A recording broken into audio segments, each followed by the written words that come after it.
Okay. Hello, good evening. Good evening, everyone, and welcome back to Dragon Age Inquisition for what might be the last time on this channel. This may, in fact, be the end of the, by far, the longest series that we have done on this channel to date. And I don't even just mean the entire Dragon Age series, which has been unbelievably long. I mean just this game at 39 episodes, if this is really the end of it. That is, even just by itself, longer than the next longest one, which was Red Dead Redemption 2, I think 32 episodes long. So hopefully I'm sufficiently talking over the wonderful music, which is unfortunately almost certainly copyrighted, which is really unfortunate. Okay, who do we want to bring for this? We need to bring Divine Cassandra. We want to bring Iron Bull. And I really want to bring Varric, but I really need a mage. How about...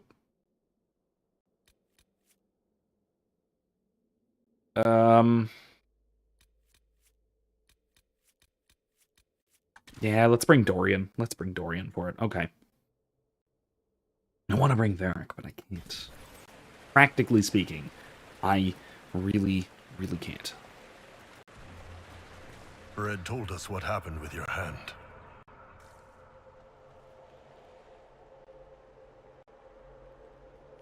All that matters now is stopping the Kunari. The rest, we worry about later. Enjoy me while you can. I expect you'll all miss me terribly later. It's been an honor to kick asses beside you all. Really, Dorian, thanks. Anan. Thank you. All of you. So in case you missed it... All right, everyone, get ready. In case you missed it, Sable's dying from the anchor, the glowy hand. It has begun overacting and going crazy. And so we're on a mission that is possibly one way to try and stop this Kunari invasion before it starts. And that's a butt. That's a... right there, that was a butt. Why is that a butt? Come on. Come on, Kunari. Put some pants on. So this is the Darvarad. Oh, there it is. There's the butt. It's an That's Illuvian a butt, graveyard. right? Okay. Where did the Kunari get all these? How long have they been What in studying the world? Illuvians? Really? The Okay. sooner we stop this invasion plan, the better.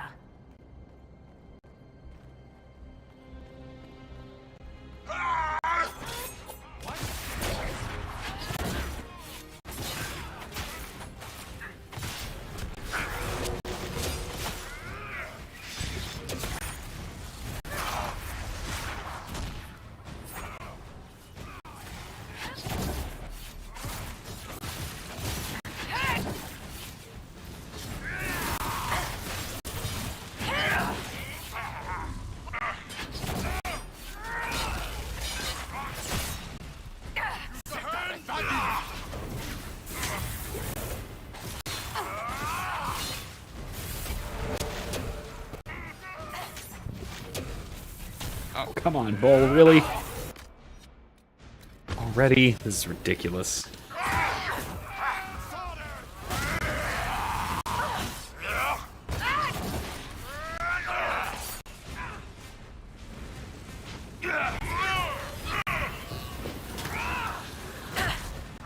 Oh.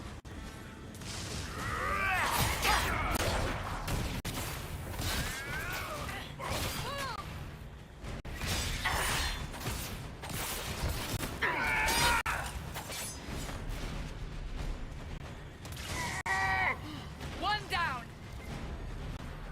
All right, Bull, come on. Darn it. This is gonna be bad. I forgot how quickly he dies.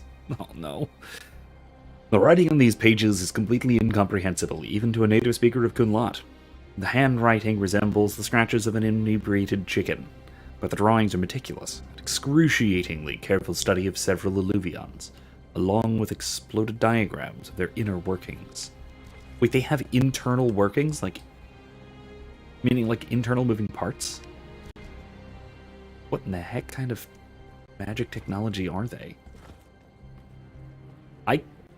really just figured it was a complex enchantment. Didn't think there was anything more to it than that. Huh. Weird. Yeah, this is definitely a Qunari fortress. I have to wonder where this is. Oh, hello. Oh, we should hurry. Yeah, yeah. Here they come.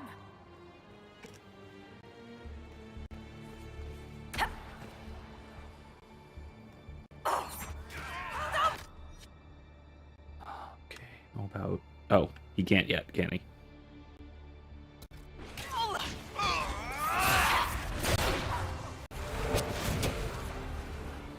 What was that? I wish I could say I'm surprised that Vitasala wants to murder everyone, but it makes sense. We tell stories about how corrupt the South is. Who wouldn't want to kill the evil nobles and save the people? Another naked Qunari. What is this? What are these? Why? Frickin' communists. Patrolling guards. We need to deal with them as quickly as possible. Done. Why am I carrying this?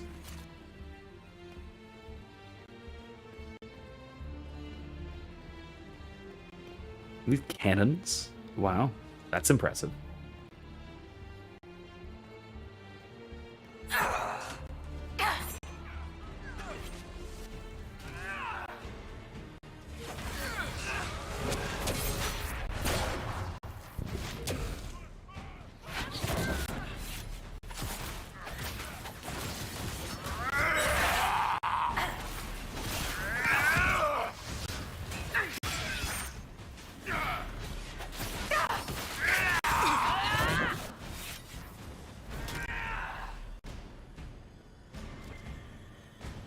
Yeah, and once again we have... Oh, we gotta be careful there. Once again we have to be... I have to draw up the connection between the Qunari and real-world communism. Because there is a very close connection there. They're extremely collectivist. They're extremely militantly atheistic. Hey. Militantly atheistic. And, you know, generally they their main practice is by... their main method of warfare is cultural subversion and invasion thereby. Invasion through cultural subversion, primarily. They'll infiltrate societies from within and undermine their more basic functionality.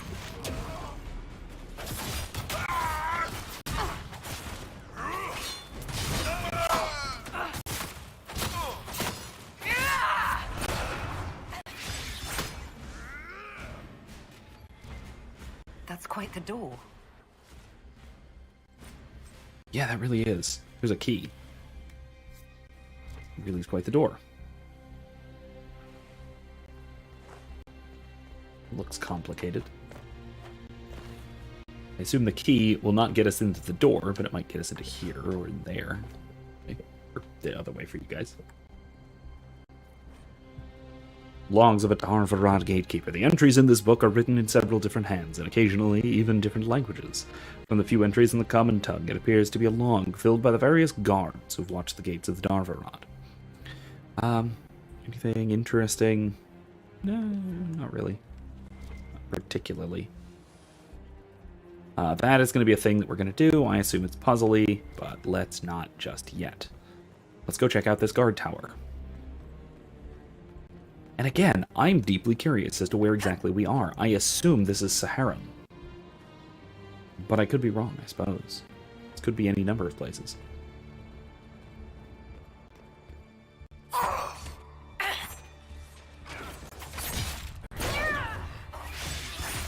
That was quick. Another key. Excellent. Red lyrium. Do the Qunari have any idea what they're dealing with? Probably not. I mean, Corypheus has been defeated. Perhaps it just needs the magical touch. Corypheus has been defeated, so Red Lyrium is somewhat less dangerous, but it's still wildly dangerous. Near back, an excavated mural believed to be a self-portrait by Fen Harel. Self-portrait by Fen Harel, huh? Look at that. By the way, if the thumbnail wasn't enough of a spoiler warning, I'm going to be kind of spoiling the big twist here, as if it weren't perfectly clear already what was going on here, because that guy looks very, very familiar, being Fen Harel. It's nice to see him do a self-portrait, though. It's cute. Yeah. Synchronized collectibles. Let's see. Ancient writing. One sees the hunter. One flees from it. One hunts it in turn. One outwits them all. Okay. Flees from it. Holla. What is this? Hunts it in turn. That's a wyvern. Right? What's this? Sarath. A few lines at a time over the course of multiple days. Elf who is Talus. Oh, Talus. That's interesting. She's the one from Mark of the Assassin, the DLC campaign from the last game. She was a Qunari elf. It is no longer my role to instruct others in the Qun, but I will share what I can with you if it brings you peace. You are not alone in your struggles to achieve mastery of yourself and your purpose. Many Vidithari come to the Qun filled with fear and anger. These feelings build walls brick by brick within the self. They prevent you from seeing the others around you, from seeing the world as it is, and they convince you that you are alone in darkness, that you must fend for yourselves. The walls are real, but the darkness and the solitude, the world that they create within the self, that is all illusion.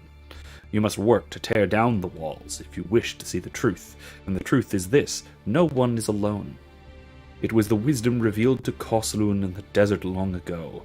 What looks like solitude is connectedness. What looks like darkness is only the space between stars. Which is solitude, but okay. I mean, I can respect that. I can respect the whole connection between, connection of society, right? We're fundamentally social creatures. But if it stops there and doesn't transcend that connection, if there's nothing transcending that connection, then we are, in fact, separated and lost in the dark. Portion of the light, slightly newer, tiny at first, and looser. And it is not just Vidithari who struggle with these illusions. The world changes the self, and we must balance mastery upon its turning tides. Once I was an Ashkari, and I spent my days examining the philosophy of the Qun, and trying to seek the enlightenment that Koslun found. But my dreams of demons took me down a new path, filled with crossed-out passages. Script becomes shaky. Ink is still wet. And now with the song liquid crossed out. And now I study the dam which holds back magic at its source. No. It is our purpose to cross out. Things change, little Talus. The world changes. Find purpose in people around you and your role will be clear. Remember when it crossed out. It will be hard to find wisdom in the noise. The noise is an illusion. Like the darkness, but the walls are real. Remember that. Tear down the walls first, and you will see the truth. Sarath.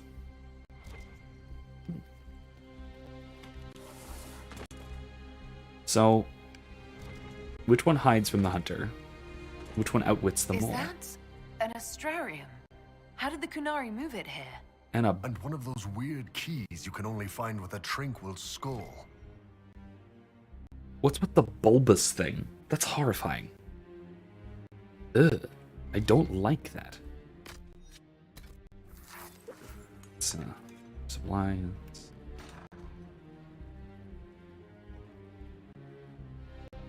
One hides from the hunter. One flees from it. One hunts it in turn, and one outwits them all. The outwits one has to be the Dreadwolf, right? There's only 3 Only 3 torches. Here, just grab a torch. Or only 3 sconces, I guess I should say. So one flees, one hides from the hunter, one flees from it. One hunts it in turn, then one... What's them all? Let me read this again, just to make sure I'm getting this right. One sees the hunter. So that has to be the owl. One flees from it, that's the Hala. One hunts it in turn, that's the wyvern. One outwits them all, has to be the dreadwolf. Okay, so we go downstairs. I shouldn't have done that. Okay, so it's the owl first. One sees the hunter.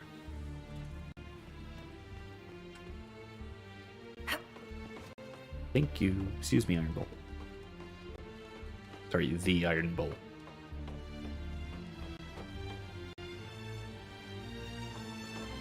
Okay, up we go. Back all the way up to the Hala, which flees from the hunter. Ooh. And one hunts it in turn.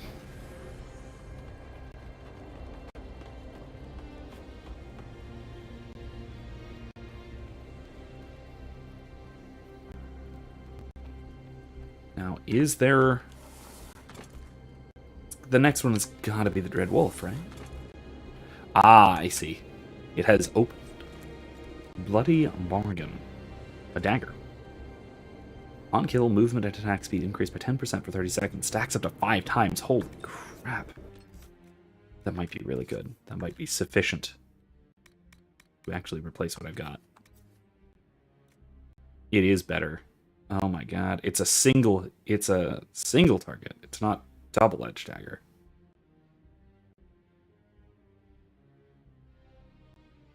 Votary of Kirkwall.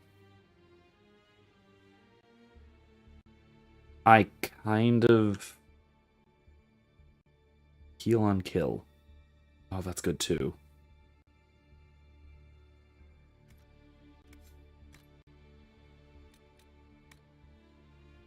I'm gonna keep the guard one, because I do need guard. What happens if I have one single dagger and one double-edged? What does my attack cycle look like? Oh no, it goes back to single attacks. That might not be good. Also, it doesn't look very good at all. So no, I'm gonna switch. I'm switching back. I can't. Heal on kill is great, but no. Can't do it. Alright. Onward we try to go.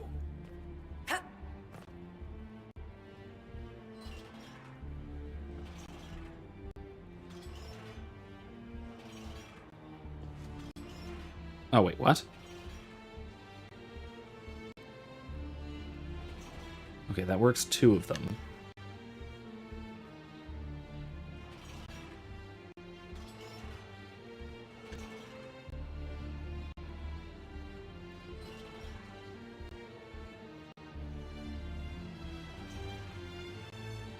Oh, I see. Okay, I get it.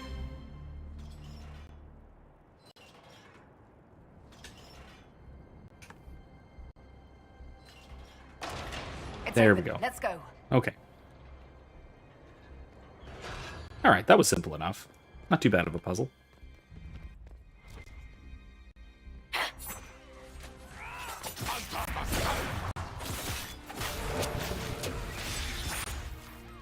Got him. No. Don't want to fight yet. Storage room key. Okay.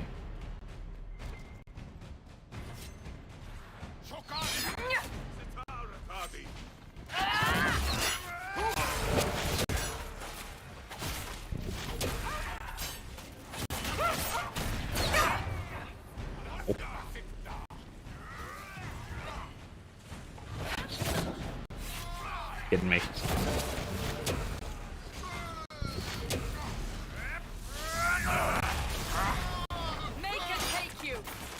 There we go. And I can make very good use of that too. Okay. Alright, let's see. What do we have here? Instructions for new workers. Dragon breath must continue. Okay. Concern of the specimen. Allow your superiors to deal with war agent to Fen Harel. Remember your role in service to the Q.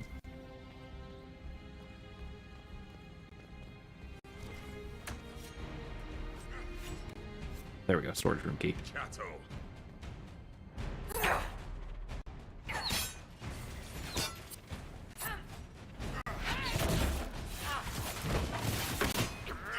I hate that.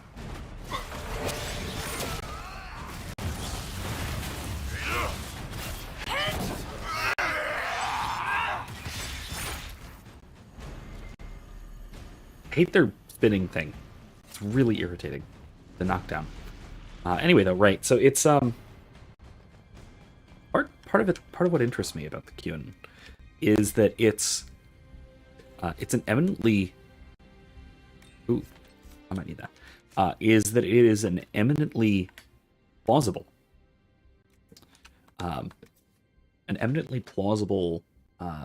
system. I'd say religion, but it's not quite. Some damage reflected to enemies. Yeah.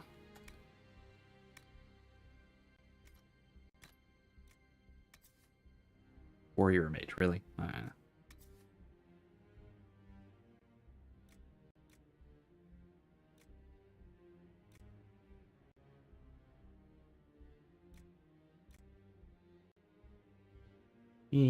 Okay.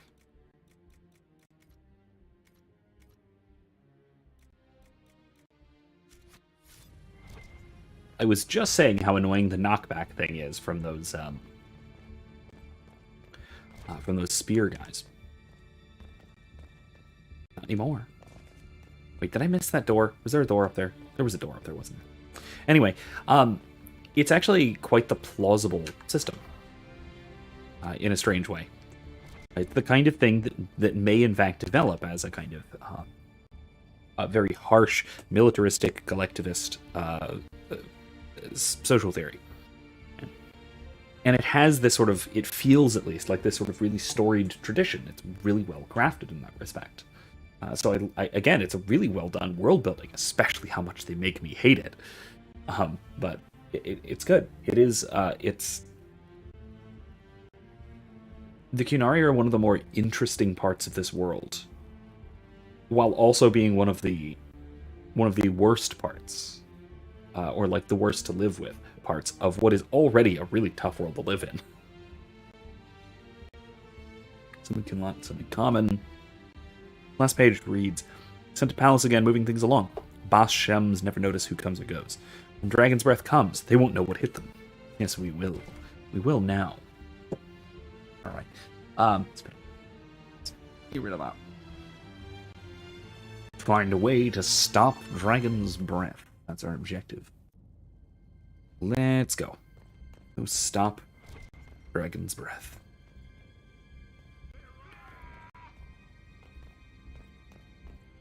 Oh, crafting table.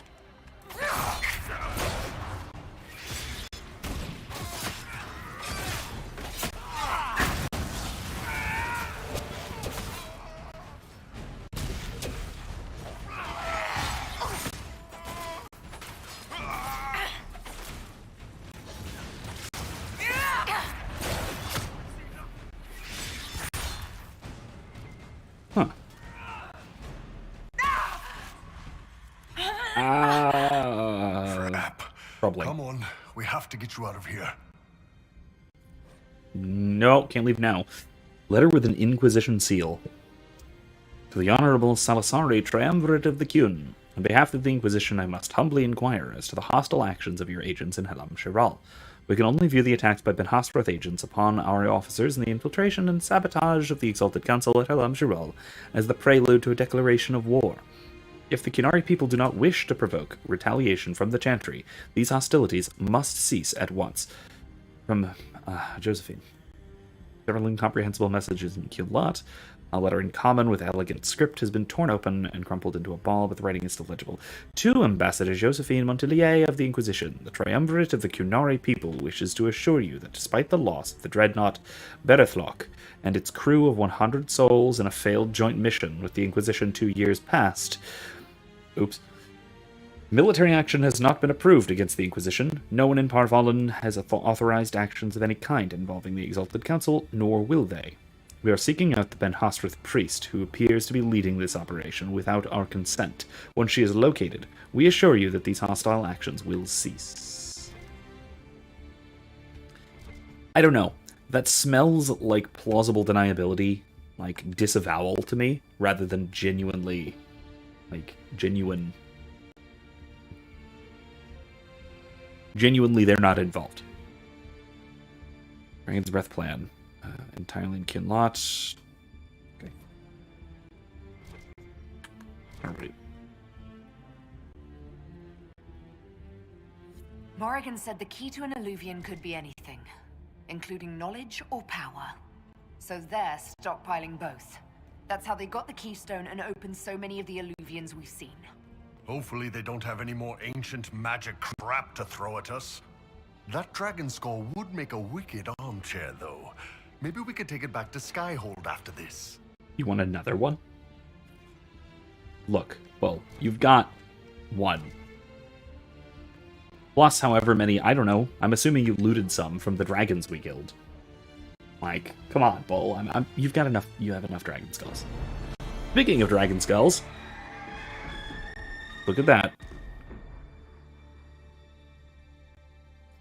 Dragon's Breath is an actual dragon? For some reason. Tetha! Bars!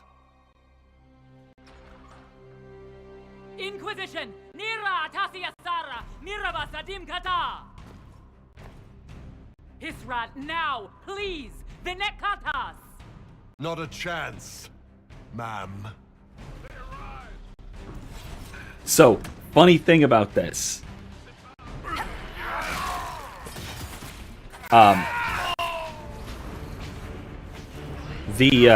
At that point, if you did the loyalty mission differently, the mission with the Kunari Dreadnought, if you didn't save Bull's chargers, the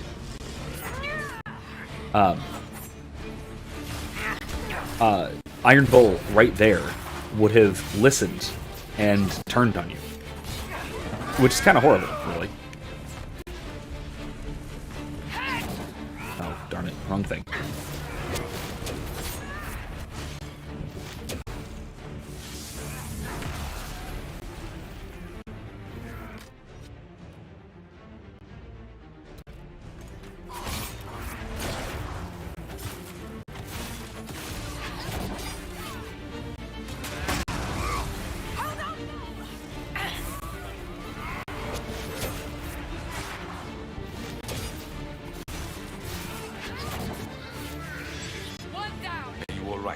More than one. The Iron Bull is just fine. When this is over, drinks are on me.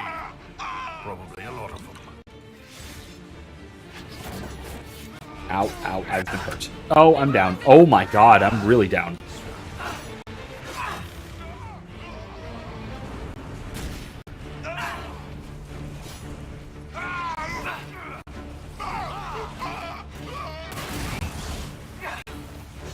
Oh, this is very bad. Okay, I'm much better at...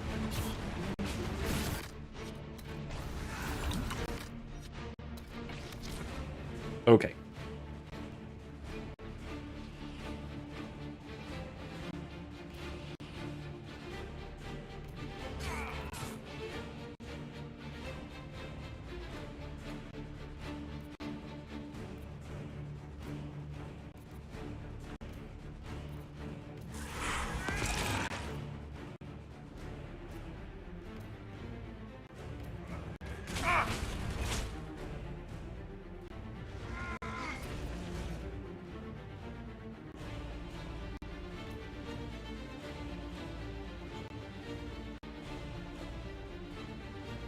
God.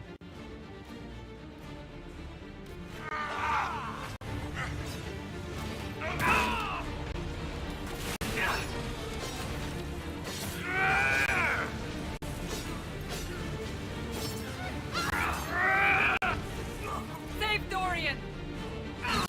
Ow. Come on, we can do this. We're fine.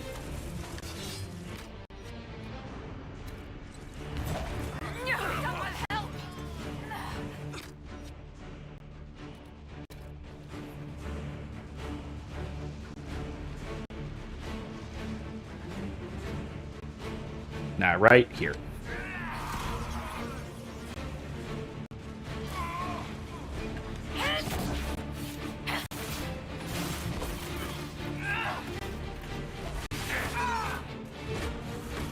Okay, we're good. We're good. We're doing fine. Not about those grenades. That's very helpful.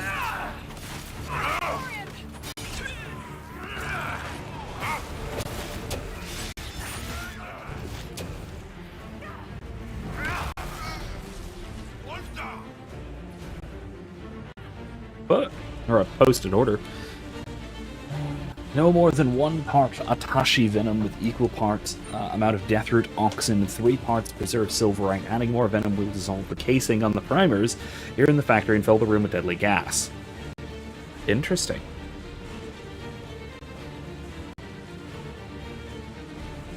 So if we add too much Atashi venom to the primers on the Gat lock, we kill everyone. That's kind of cool.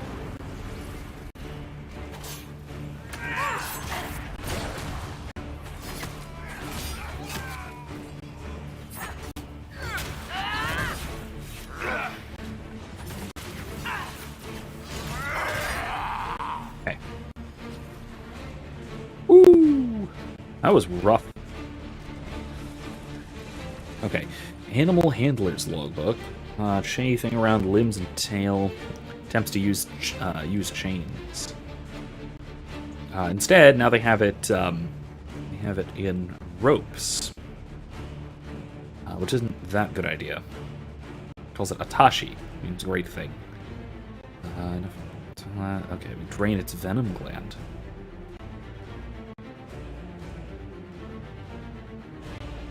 It's better pellets. Okay. But yeah, that's kind of awful. Although at the same time, it's maybe not too bad of a thing that okay, that guy's dead. He's just standing on. He's dead on his feet. Okay. It might not be too bad that its venom gland is drained. Presumably. Hopefully. Oh, we do have to go around. Okay, we have to go around and up. I see. Oh, God, more Kunari butts. Well, statuary butts. We will not let you cut down the Atashi. What's this do? If we move those rings, we can clear a path for the dragon. Oh, yeah, we can. Let's let it out. This'll be a good idea. This won't go horribly wrong.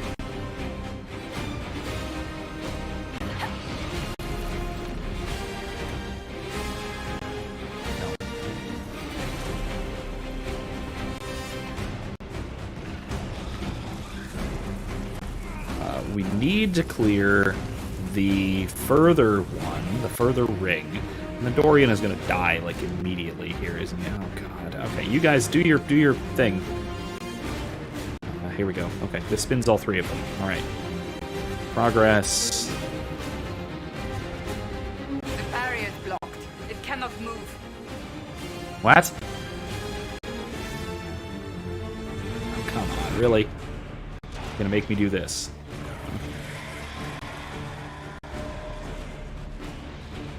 I'm gonna blow myself up. Unless... Hishara!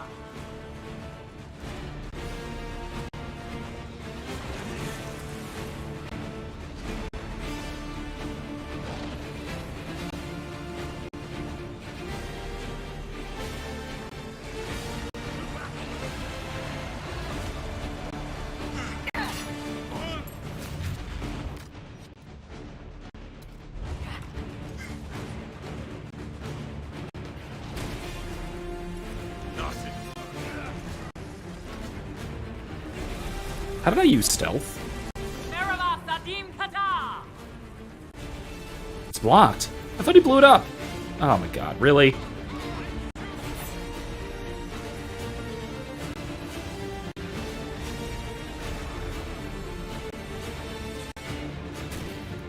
Really?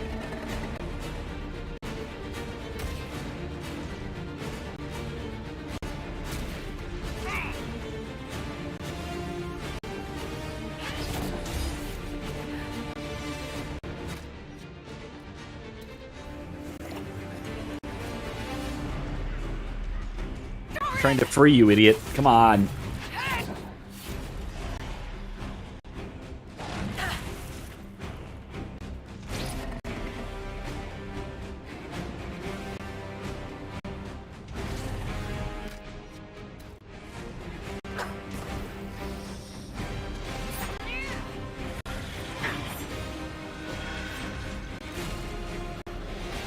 How do I get you? Come here. Attack me. Hit me, please. I...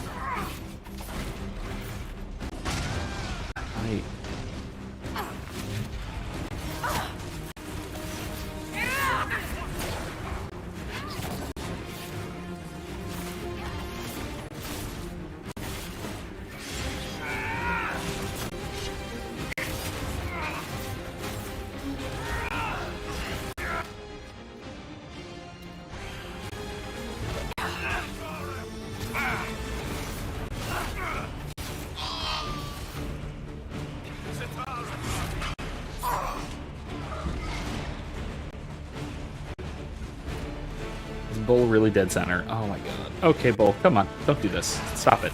Are you like this?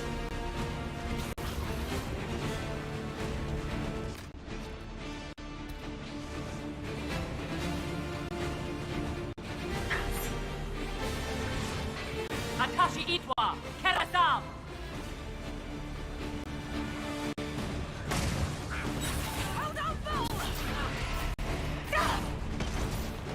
Can't get it to blow up the stupid Gatlock. So, I don't know, I guess I have to kill it?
I guess I gotta kill it. Darn it, I didn't wanna. But honestly, let's be reasonable. It is not in a happy state. So.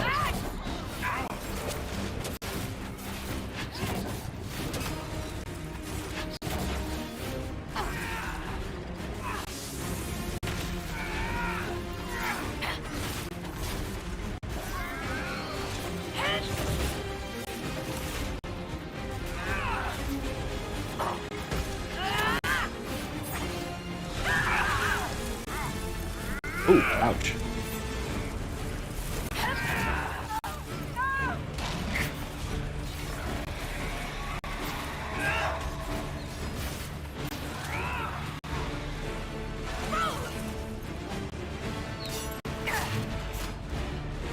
This is the Stop. honor of the Inquisition?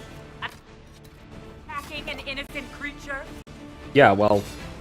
Oh no!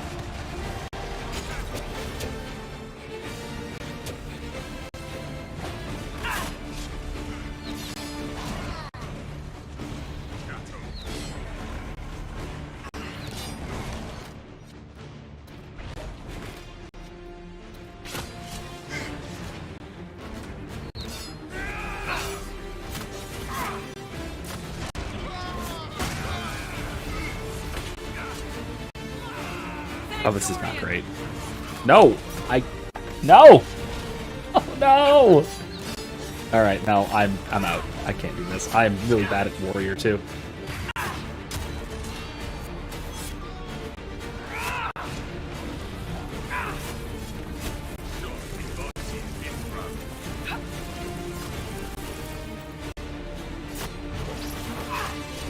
No, I'm so dead. Okay, well, that was worth a shot. Let's try this again, shall we? This is like the second or third time I've died in this playthrough. Like, at all.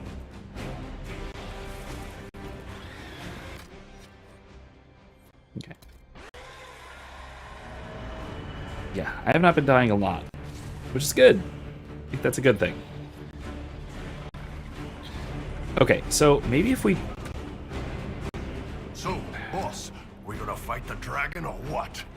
Her captors have already mutilated her. It seems needlessly cruel to kill her. And yet not needlessly cruel to just let her go. Okay, you say so. Let me see if this'll do it. No, that's just the bottom one. Or that's just the inner one. I don't know how to blow up that Gatlock.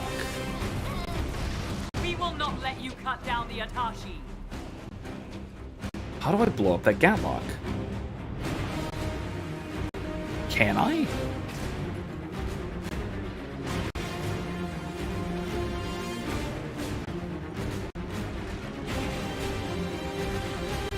The barrier is blocked. It cannot move.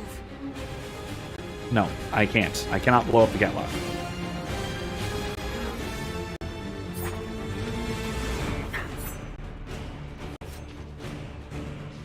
I guess I do have to kill it. I don't know. I wish I could figure this out.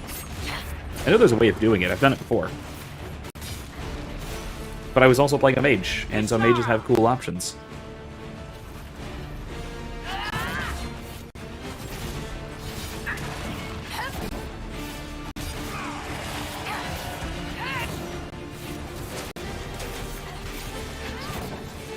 Atashi Itwa, Kerasam.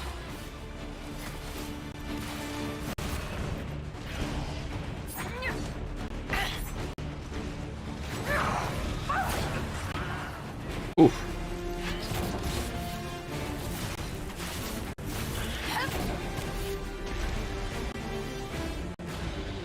Merava Sadim Kata.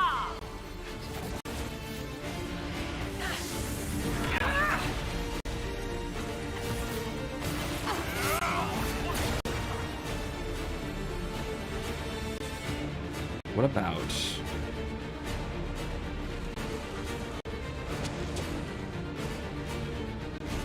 What's over here? What's this do? You've got it. It's opening.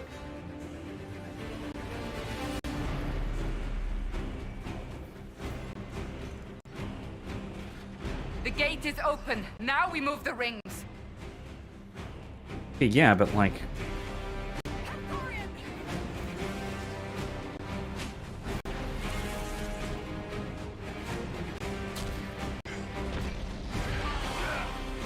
This is the honor of the Inquisition? Attacking an innocent creature?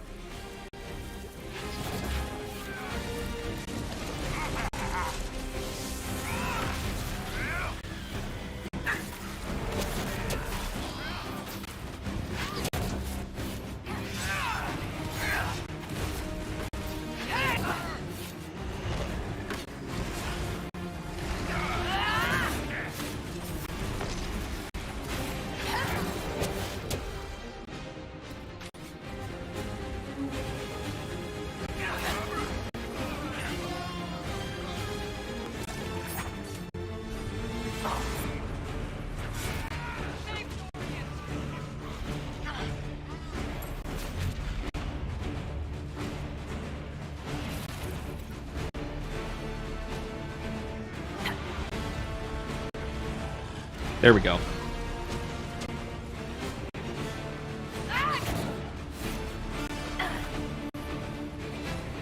Invisible.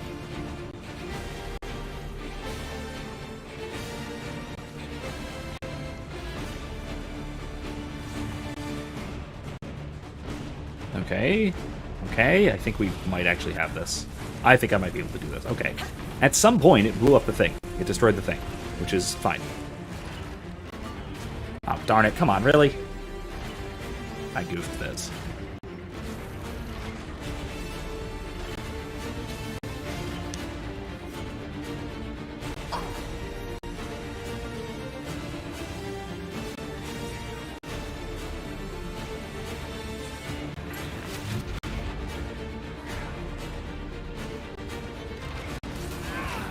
Alright. Oh, ow. Okay. Okay, very bad. Come on. Nope. Come on.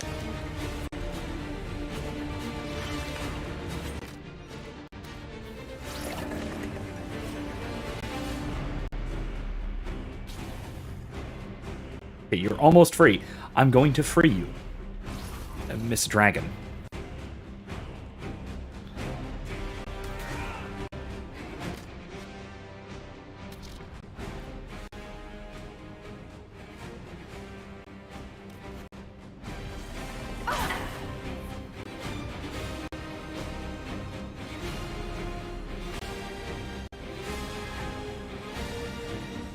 Okay, you're good. We're good. We're free.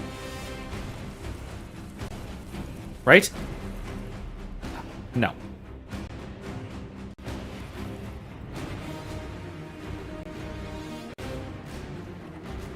No.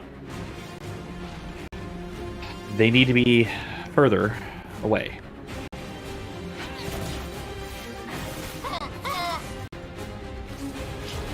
Ow, ow, ow, ow, ow. Nope. Disappeared. The barriers are set. Now we just need to open the gate.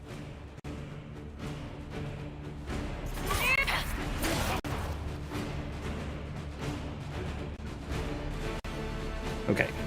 Which I think I can do now. As long as I don't get hit by literally anything, because I'm out of healing potions entirely. Oh, God. Okay, here we go. There's one. And there's two. That's it. There goes our dragon. And I'm not going to rescue Dorian. It's fine. Go ahead, Miss pretty girl with all of the ropes.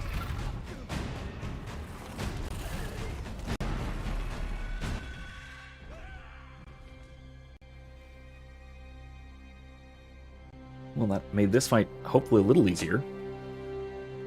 Hashara!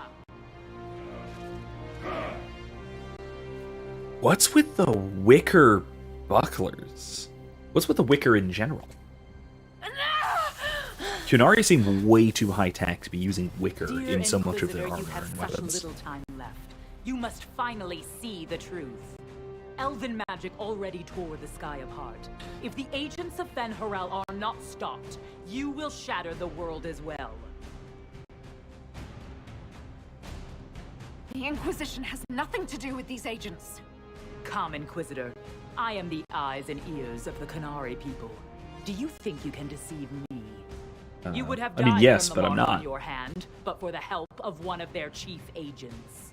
The same agent who helped seal the breach, who led you to Skyhold, who gave Corypheus the orb, then founded the Inquisition. Soulless, agent of Fen-Harel. What?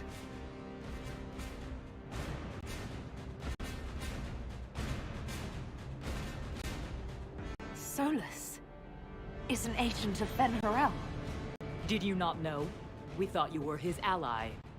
Soulless tricked us all. We thought so He too. pushed a dying Canary into the Winter Palace to lure you into opposing us.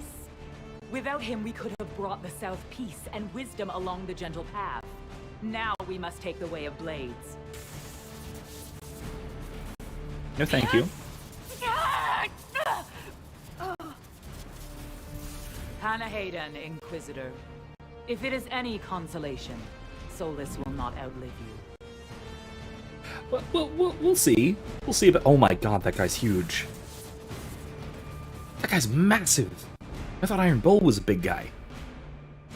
That dude. He was like 10 feet tall.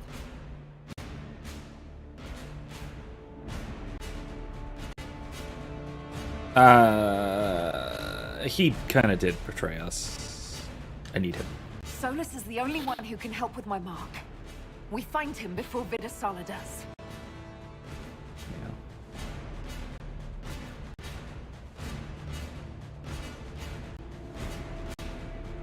Alright, here we go. End boss rush. With no potions at all. Oh, this is gonna be rough. Ooh.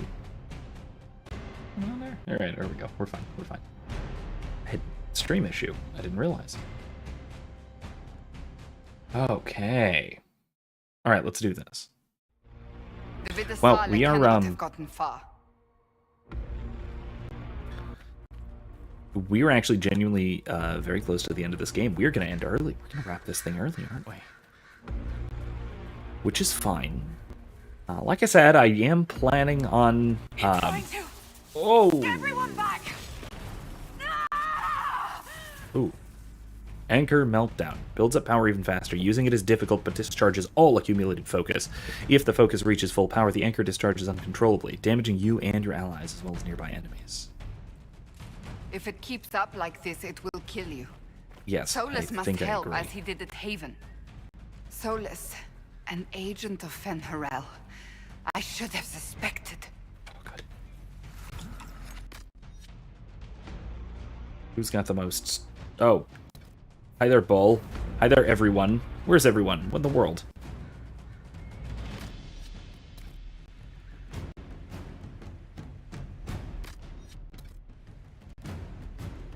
Everyone clump. Everyone clump up together. There we go. Alright, now let's go. Anyway. Cool. Yeah, so we know, out of character, out of game, we know that Solus is not exactly just an agent of Fen'Harel. He's a little more than that. He kind of... Not kind of. He literally is Fen'Harel. And so... Ah! Really? What was that about?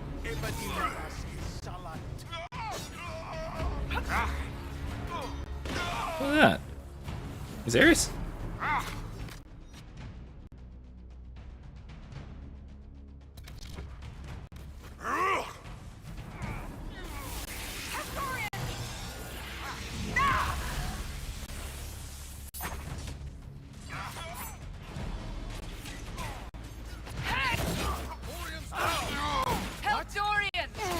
How did I die again?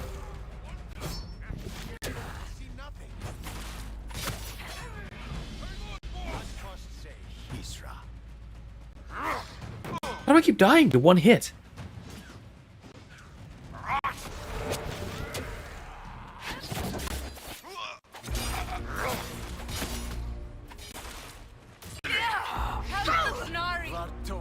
What is this?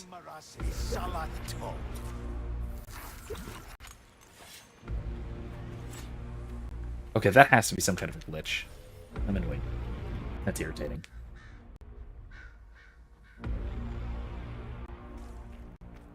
Oof. Yeah, that focus is building quickly.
Here we go.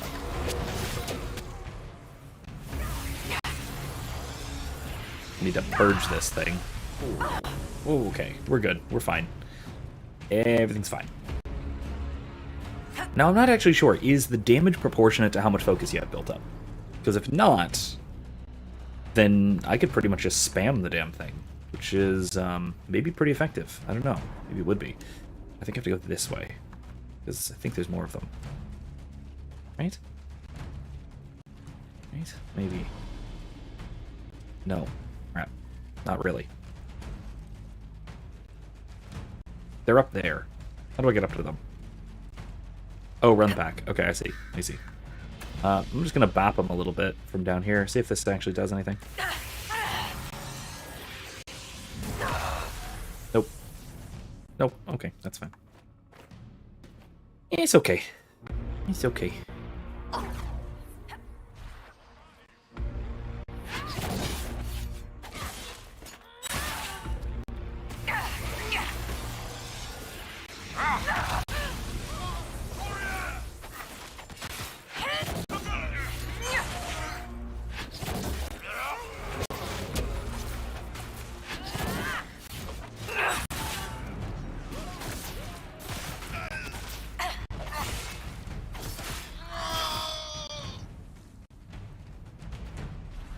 Okay, on we go.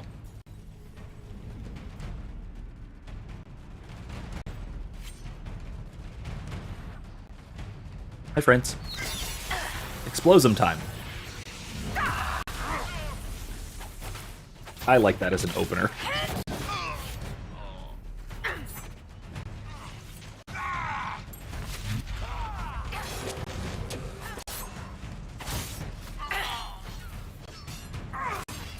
Really? How the hell did that happen?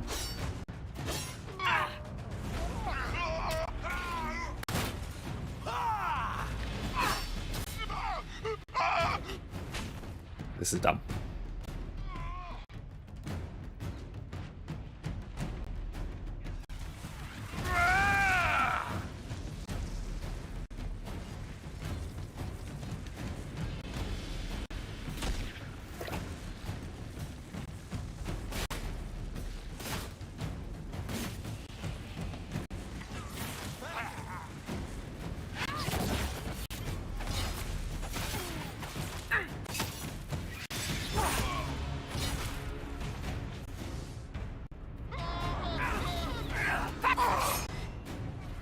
Hey, whoa! Oh, jeez.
Okay, onward.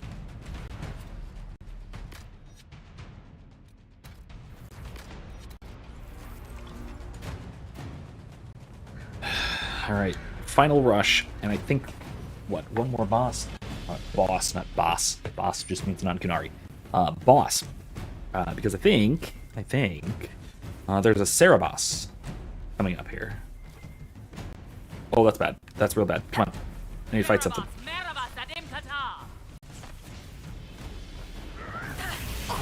Come here. Come here.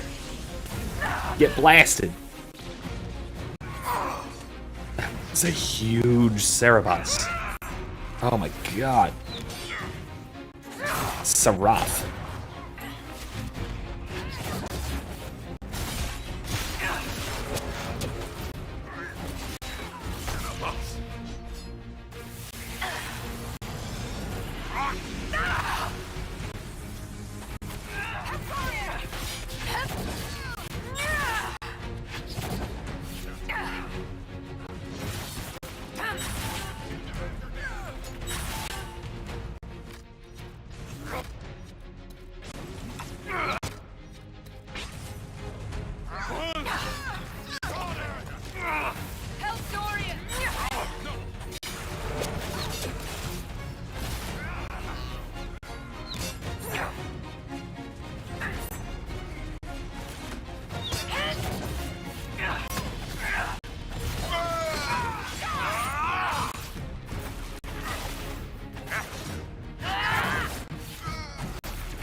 ready. They have reinforcements.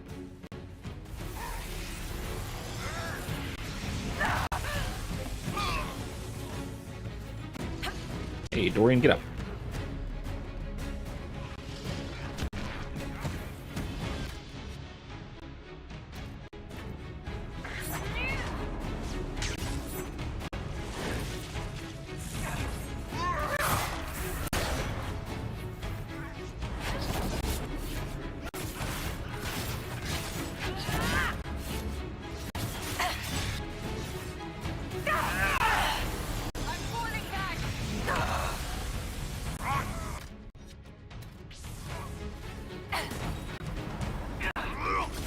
Why didn't that work? That's not good.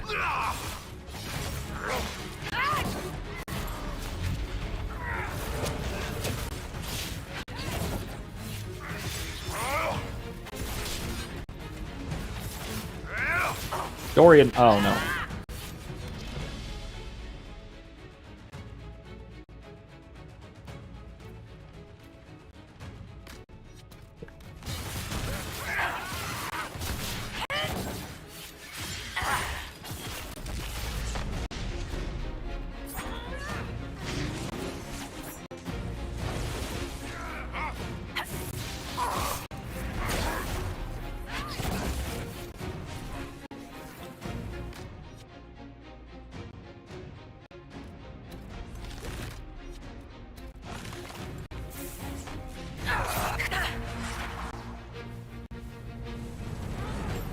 Yeah, I can see why Qunari mages are thought of as so ridiculously dangerous. Uh-oh. You will not leave here, Inquisitor. Anta, I need to purge that. Oh. Okay.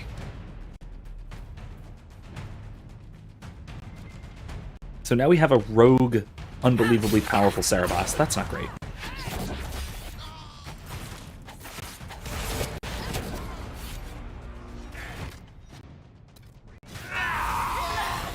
Messing with too many buttons here. I'm forgetting the button combos.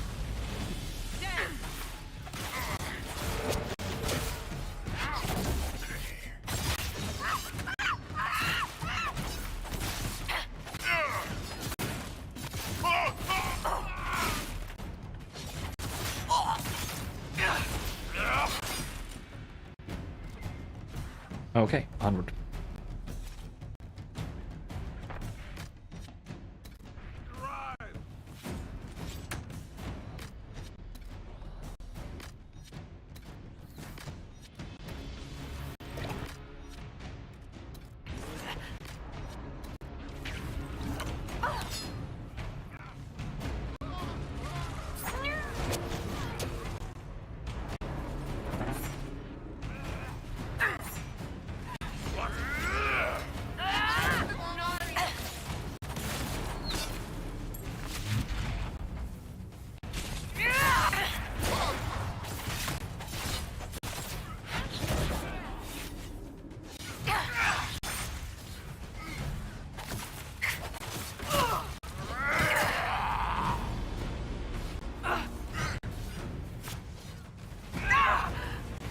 Uh-oh, that's bad. Ow, everyone. Ow. Oh.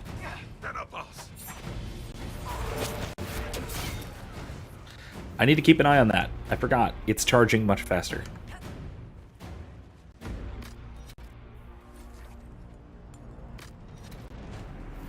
Okay, let's go.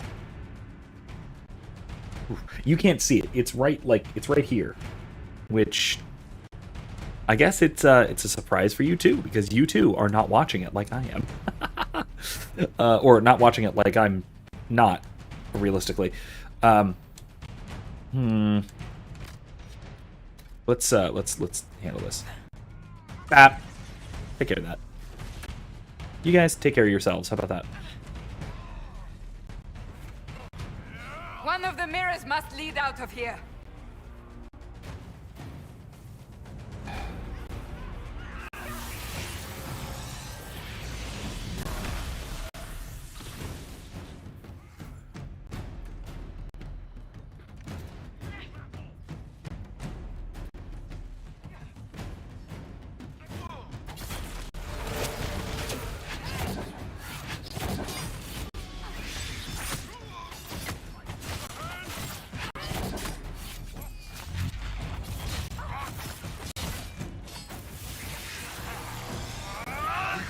force!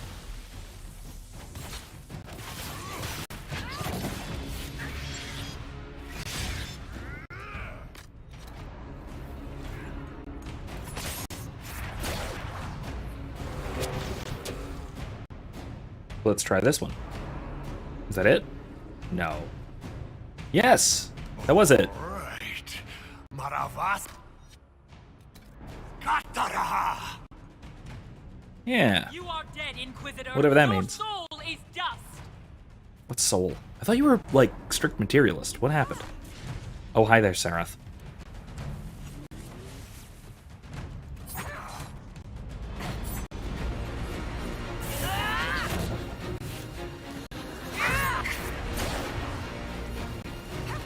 Oh!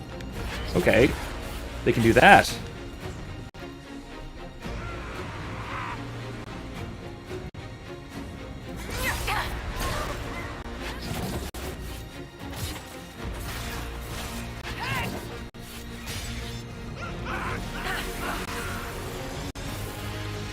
Lap time.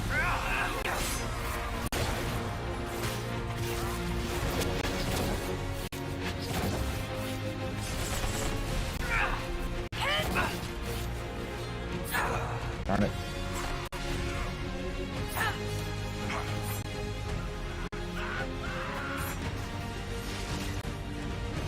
Excuse me, what?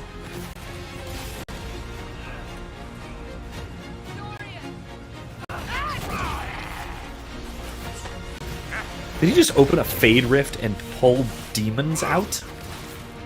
Okay, yeah, how is that allowed by Kunari? Kunari let that happen? Really? Not buying it.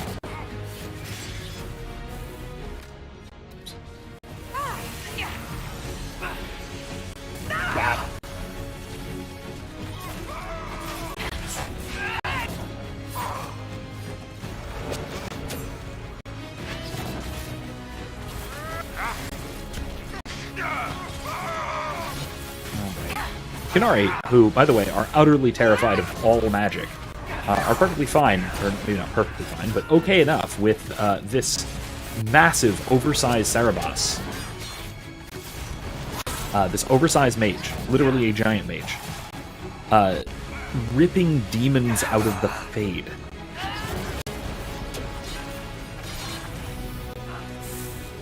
Hey, I didn't want to do that. There you go. Problem solved.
No one's getting hurt bad. I think we're okay. He's not that bad at damaging. He does really cool area effects, though. I really like the like arena effects that he had. What? Why are there two of them? Oh, that's not two of them. That's a Pride Demon. Okay, got it. Yeah, that makes sense. That suddenly makes more sense. Blow him up!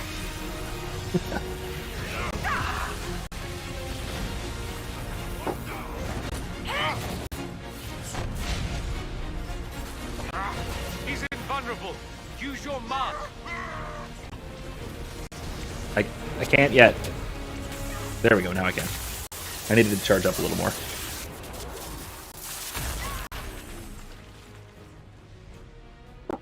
Okay, I ripped him in half. You guys wait here. I'll be right back. Apparently. let's see what happens. See how this goes.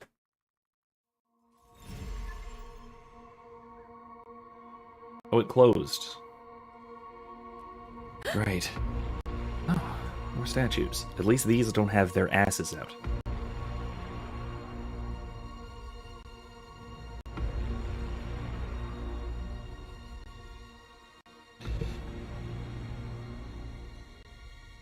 Or Medusa. Or the equivalent. Ebesit kata, etwa ost. Maraskata! Your forces have failed. Leave now and tell the Canary to trouble me no further.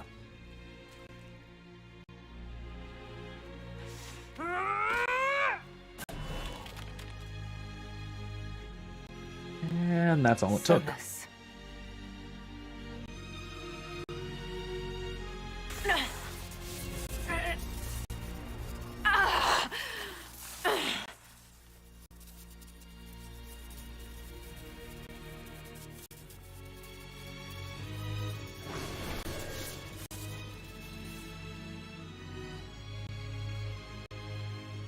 That should give us more time. I suspect you have questions. First of all, they used that line in the trailer for the for Dragon Age Dreadwolf. But it sounds like it was either re-recorded or a different recording of it. Because it was very, very different. It was said very differently. Anyway, let's see. The Kunari believe you're an agent for someone who has taken the name Fen'Harel. The Canary reject myth and legend. If you told them of your Foolish of meeting them. with Mythor, they would attribute it to a demon. I am no one's agent but my own. I fear that the truth is much simpler and much worse than the Canary believe. Much worse, huh? You're Fen'Harel. I was Solus first. Fen'Harel came later. An insult I took as a badge of pride. The Dread Wolf inspired hope in my friends, and fear in my enemies. Not unlike Inquisitor, I suppose. You also know the burden of a title that all but replaces your name.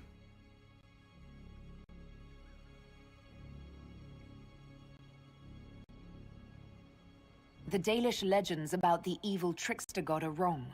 I saw the truth in the crossroads.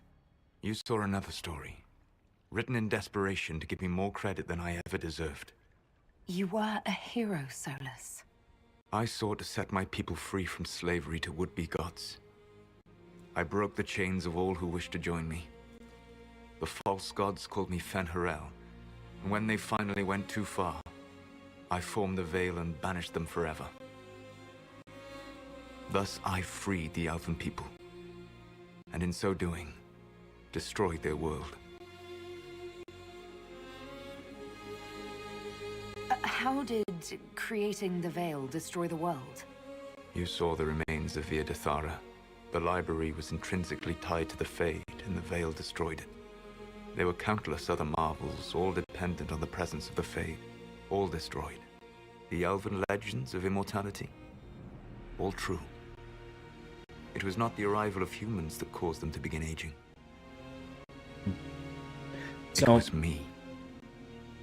The Veil took everything from the elves, even themselves. So elves are very magical creatures in this setting. They're not a sort of different order of material beings like humans. They are immaterial, strictly speaking. Like properly, they are this sort of crossover between spirit and body. They are primarily, first and foremost, spirits who can inhabit and affect the world. And so, comparing them to humans, at least in their pre-Fen'Harel state, let's say, is I don't think appropriate. They're something like the midpoint between spirits and humans, or something along those lines. Or maybe they are simply spirits, and the ones who remain, those who are now the Dalish, are just the elves trapped on this side of the Veil, and some spirits at least are elves trapped on the other side of the Veil. We don't get those answers, at least not yet, not here. And It's also interesting to point, and I was somewhat misunderstanding the creation of the Veil. I was under the impression that the creation of the Veil split Elven society, and that which was on the other side of the Veil lost its physicality, and so, like the library of Virdithala, it sort of fell apart. But that which was on the physical side stayed physical, and it stayed. It was just fine, and that Arlathan and all of these other Elven wonders were just on the other side. They're in the Fade. Apparently not. Apparently, based on what I'm hearing now, the Veil split everything down the middle. And so all of these Elven wonders were still on this side of the Veil, it's just that they required the immanence of magic that didn't need to be pulled through this Veil in order to function. And so without this magic, without this magical influence, everything falls apart. This is actually very similar, in a sense, to some D&D lore. If you look to Karsus's Folly in the Forgotten Realms lore, the primary D&D setting, 5th edition, the current one. There was an ancient human empire called Netheril, which was great and powerful and powered by magic, and there were spellcasters of wizards of immense power, archwizards who could cast 10th, 11th, 12th level spells. Currently caps out at 9. And then Karsus was one who sought to be more powerful than all of them, and sought to become the god of magic. And so he devised if I'm not mistaken, a 13th level spell called Karsus's Avatar to replace the god of magic with himself. Unfortunately, he didn't realize, in Bruce Almighty style, that he couldn't keep the weave of magic together. And so, for just a moment, until Mythal, so happens, the human god of magic in D&D was able to retake control, all magic, momentarily failed. And so these Netherese floating cities and wonders of magic, and these long-lasting these long-lasting persistent magical effects that were responsible for so much of their society all immediately just failed, all at once. And so the entire society collapsed. And this reminds me very much of that this reliance on magic to the point where a sort of cutoff from it leads to an absolute, utter societal collapse. Even from what we saw in Virdithala, record keeping was done magically, and that's why I think, at least this is my reading of it, that's why the Dalish have so little knowledge of their ancient empire of Arlathan, because all the records were kept magically, and that just disappeared, all in a moment, all thanks to Solus here. So let's see. Let's love the Fade. Keep asking. Why would you create the Veil to hide it all away? Because every alternative was worse. Meaning? Had I not created the Veil, the Evanurus would have destroyed the entire world. You said that the Elven gods went too far. What did they do that made you move against them? They killed Mythal. A crime for which an eternity of torment is the only fitting punishment. I thought Mythal was one of the Evanurus. She was the best of them. She cared for her people. She protected them. She was a voice of reason. And in their lust for power, they killed her. You banished the false gods. You didn't kill them. You met Mythal, did you not? The first of my people do not die so easily. The Evanurus are banished forever, paying the ultimate price for their misdeeds. The Evanurus were elven mages. How did they come to be remembered as gods? Slowly. It started with a war. War breeds fear. Fear breeds a desire for simplicity. Good and evil, right and wrong, chains of command. After the war ended, generals became respected elders, then kings, finally gods. The Evanurus. On an infinite timescale, or an indefinite, not infinite, obviously, but in an indefinite timescale, you can see how tyranny could take off like that. it takes off in our world, although we don't usually get to the God King stage. Rarely, maybe. But we certainly get to tyrannical kings. And a lot of that is through this gradual process. And you can imagine this gradual process happening over the course of, hundreds, thousands of years, if time even has a meaning, when a set, clear meaning, when there is magic so imminent in the world. It's kind of the state of things. Once you have vested power in some absolute ruler, absolute source, it'll almost necessarily, due to human nature, in this case elven nature, which is relatively similar, although more malleable, I think. And therefore probably more liable for corruption, I would guess. It'll naturally spiral into this kind of gross tyranny. I mean, we see this all the time. We see this throughout history, and we see this throughout theory as well. So, let's see. Now what's he doing? He made the veil already. Now what? That's the past. What about the future? I lay in dark and dreaming sleep while countless wars and ages passed. I woke still weak a year before I joined you. That was very poetic. My people fell for what I did to strike the Evanurus down. But still, some hope remains for restoration. I will save the elven people, even if it means this world must die.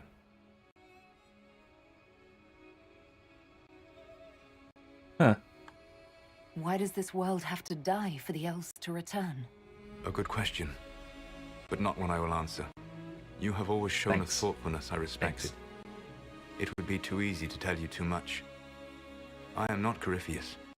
I take no joy in this, but the return of my people means the end of yours. It is my fight. You should be more concerned about the Inquisition, your Inquisition. Really? In stopping the Dragon's Breath, you have prevented an invasion by Qunari forces. With luck, they will return their focus to Tevinter. That should give you a few years of relative peace. Oh, okay, yeah. No, don't worry about it. Just don't worry about my whole, ending the world thing. You have bigger things to deal with. Your Inquisition, your petty little organization. Oh, yeah, that's all. Oh, of course. What? Come on. This is like, this reminds me of our D&D campaign, the one Erica's running. We're reaching the sort of end game stage of the campaign, which involves a potential end of the world. Or at least a pseudo-apocalypse. And the party was debating whether we should wait for our chance to strike at the big bad evil guy, or we should take our initiative now. And I'm playing a cleric, a peace cleric, who is a little bit peacemaker. He's based on Orlin. His name is Orlin, but he's based on Orlin from Stargate SG-1. So that nice, serene, peaceful attitude, and then suddenly wild with action, being rash, bold, and perhaps foolish. And so I brought up when somebody said, well, maybe we should just wait. I'm just like, wait for what? Wait for the end of the world? That's what I feel like here. Solus is just like, oh, don't worry. My thing is my own. I'm just going to be ending your world. Your people must perish, so that mine may live. No big deal. It's fine. Don't even worry about it. You're all going to die soon anyway. Solus has known Sable here for a couple years, and then disappeared for a little while, but knew her for quite some time.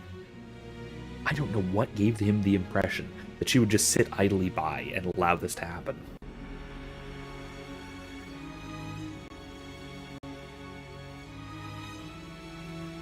The Qunari said the Inquisition was unknowingly working for agents of Fen'Harel.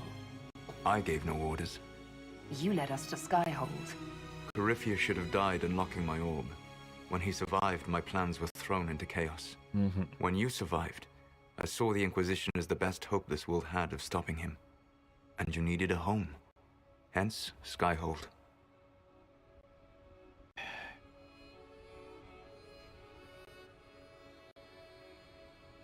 Well, I mean, Skyhold is actually interesting. There's a nice theory. I don't think it's ever confirmed, really, but that Solus or Fen'Harel actually established or first founded Skyhold. What would have happened if Corypheus had died, and you'd recovered the orb? I would have entered the Fade using the mark you now bear. Then I would have torn down the veil. As this world burned in the raw chaos, I would have restored the world of my time. The world of the elves. If you destroyed the veil, wouldn't the false gods be freed? I had plans. So, at least some of the stories about the Dreadwolf are true. I did not lead a rebellion against immortal mage kings without getting my hands bloody. You must understand. Yeah. I awoke in a world where the veil had blocked most people's conscious connection to the Fade. It was like walking through a world of tranquil. We aren't even people to you. Not at first. You showed me that I was wrong. Again. That does not make what must come next any easier. But you're still going to do it, though. Still slaughter millions of people. I don't actually know what the population of Thedas is, but can't be less than millions. You gave your orb to Corypheus. Not directly. My agents allowed the Venatori to locate it. The orb had built up magical energy while I lay unconscious for millennia. I was not powerful enough to open it. The plan was for Corypheus to unlock it, and for the resulting explosion to kill him. Then I would claim the orb. I did not foresee a Divinity Magister having learned the secret of effective immortality. Well, you should have thought of that. Big oops. Massive mistake there. Whatever your reasons, we couldn't have defeated Corypheus without you. Your doubts are misplaced. Everything you accomplished, you earned. You control the Illuvians now. Yes. You remember Briala from Halam Sharal? For a time, she controlled part of the labyrinth. One of my agents was supposed to take it from her, but he did not succeed. I had to override the magic personally. The Qunari stumbled upon this section independently.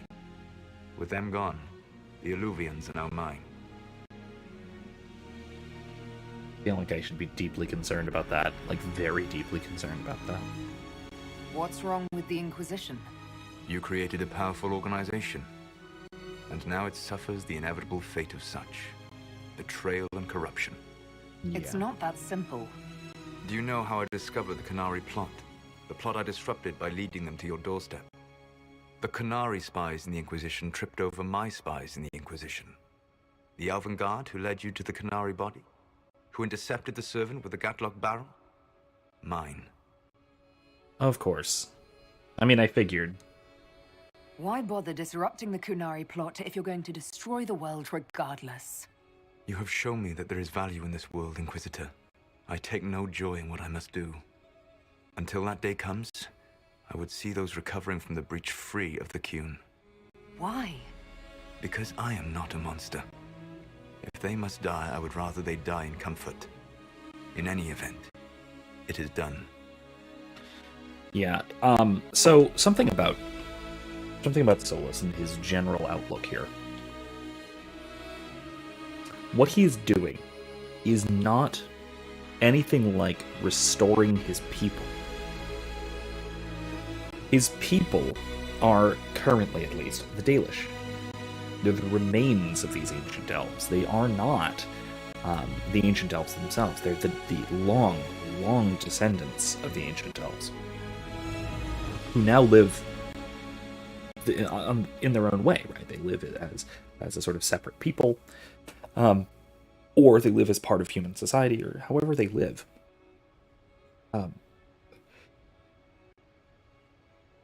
Excuse me. But by doing this, he's clearly not saving anyone. He's not saving some group of people at the expense of another.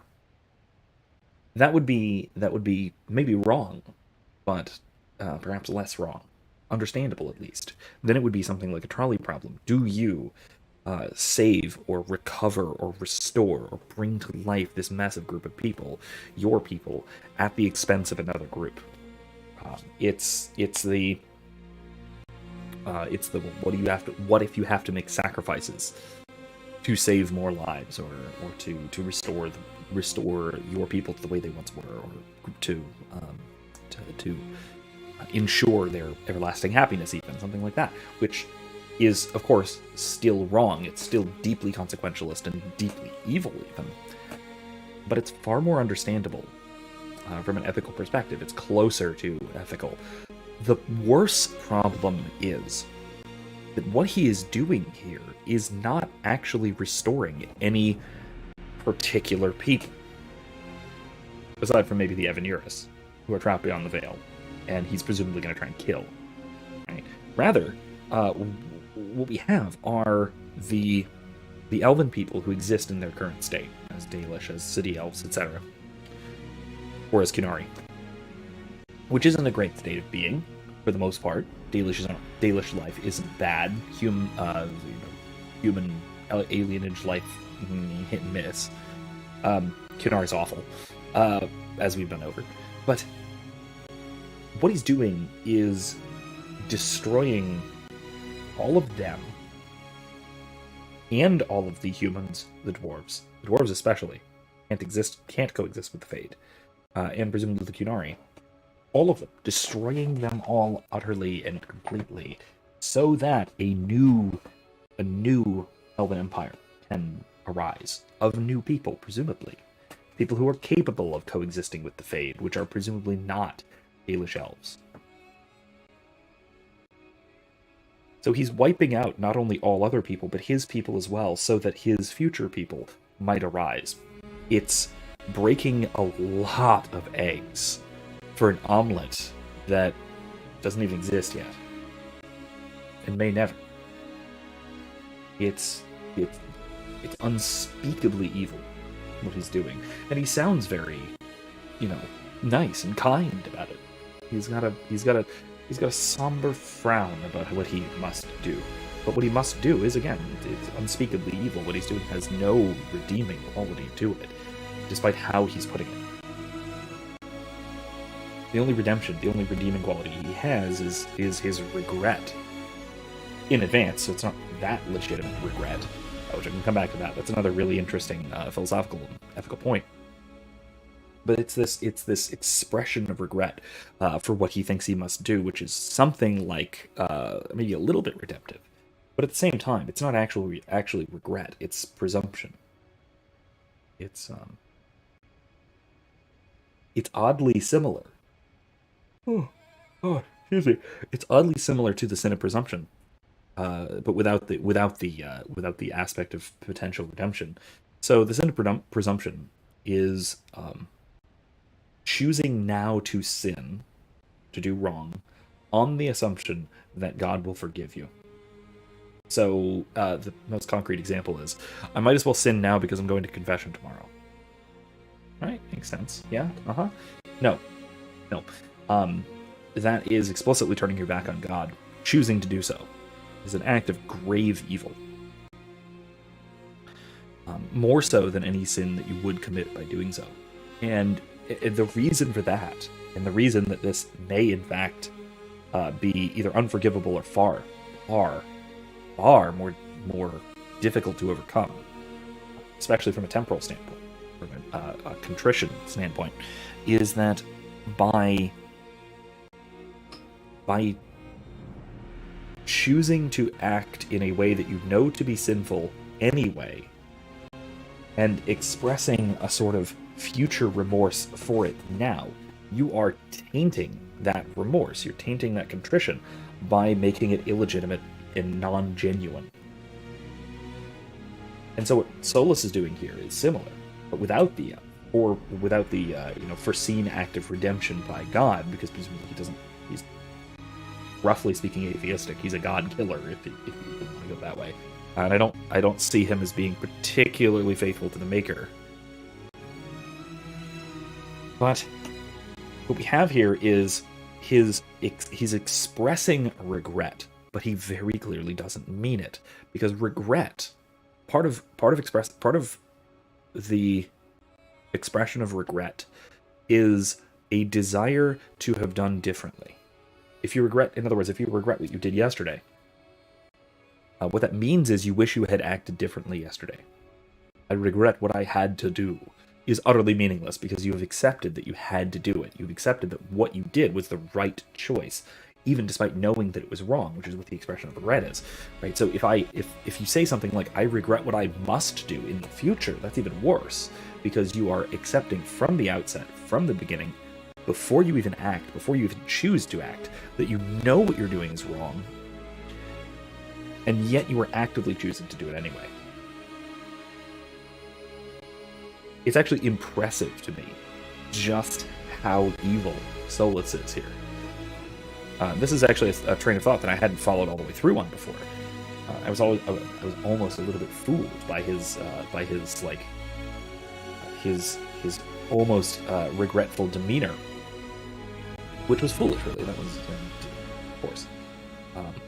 Yeah, I hadn't thoroughly thought this through, but going through this now, it's like I said, it's almost impressive how unspeakably evil he is.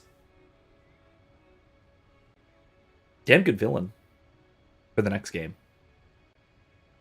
Hopefully they follow through pretty well on this. I'm sure they will. I mean, I hope they will. We'll see. I guess we owe you for that one too. I hope it gives your people some final peace. Thanks. There's still the matter of the anchor. It's getting worse. Yes, I'm sorry. And we are almost out of time. Oh, that's not good.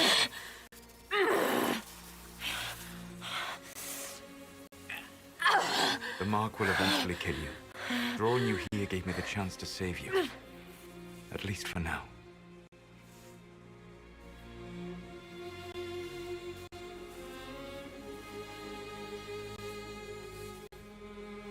I mean, he at least wants to be able to change his mind.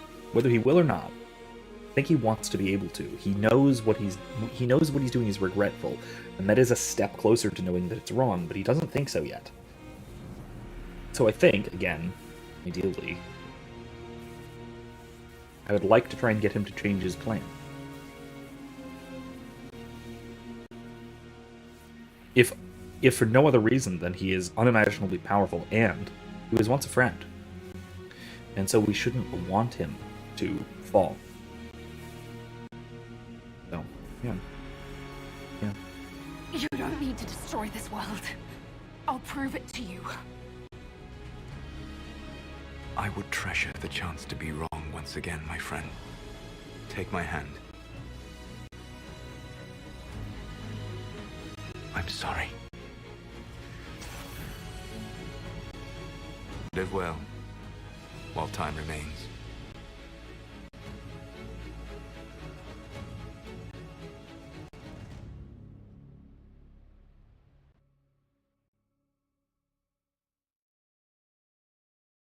I get that it's hard to animate it, but but I wish they were able to show the turning her hand turning to stone and falling off. I wish they'd been able to show that. Anyway, yeah. Something must be done, but we cannot lose the Inquisition now. We stand on the brink of war with the Canary. Yes, because this Solas provoked them in the first place. The Inquisition did not cause this threat. We informed the Summit of the danger. The danger posed by Canary spies inside your organization. Without our organization, none of us would be here to complain. No one has forgotten what you have done. But Corypheus is 2 years dead. If the Inquisition is to continue, it must do so as a legitimate organization, not a glorified mercenary band. Inquisitor.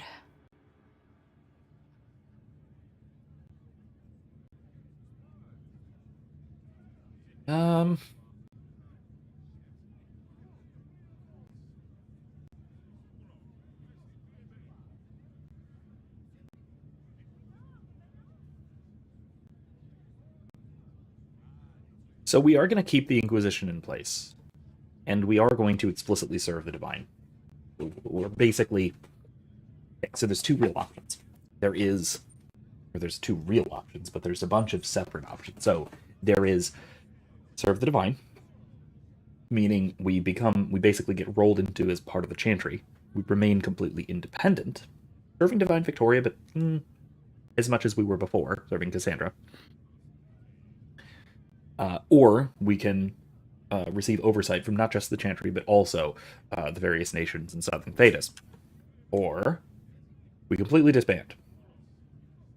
The small little coterie of the advisors, the leadership, goes after Solus independently. That's probably a bad idea. He is incredibly powerful, and we kind of need these kinds of resources. Or we can just disband entirely. Or we can be all sad about it and say, oh no, the poor silly Inquisition, it was so bad. Not doing that one, that was dumb. No, we serve the Divine.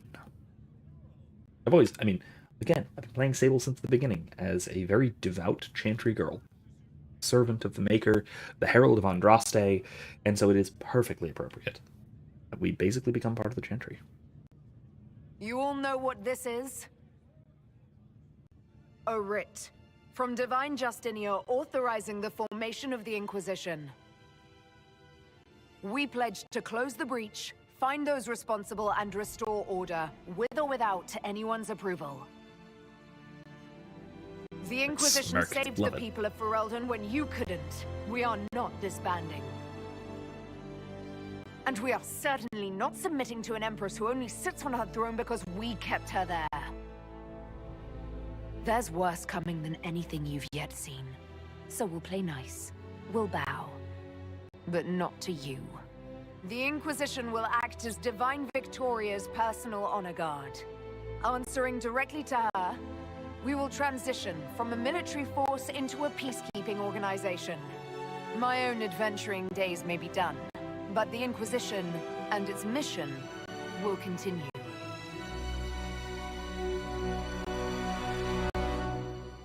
That's the part that tells us that she's not going to be the player character next time.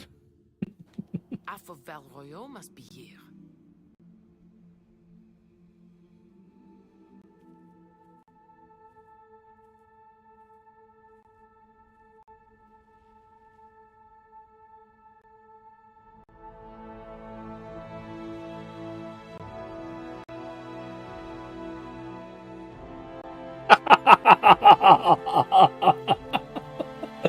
Oh my god.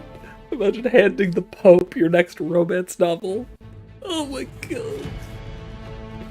Oh. I love Eric so much. Oh, gosh. After I talk a little bit more through the credits, I think I might actually take the time tonight and finally record the damn audiobook for Hard and High Time. I really want to do that. Oh my god. Oh, is that wisp still there? Welcome back, Cassandra. Over the next several months, the Inquisition carefully gave over many of the duties it had held. Yeah, I will once it's really actually time. I think it's RIGHT. As the Divine's personal honor guard and peacekeeping force, the Inquisition shrank to a more manageable size.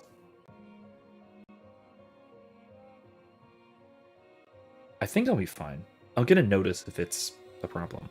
Many who served went home, though the remaining force was still enough to give pause to any who might threaten the Divine's plans. I think I'm alright as far as music goes. We'll turn it down a little bit though. It gets loud. Those who served the new Inquisition were tested and checked thoroughly in hopes of ferreting out any more spies within its ranks.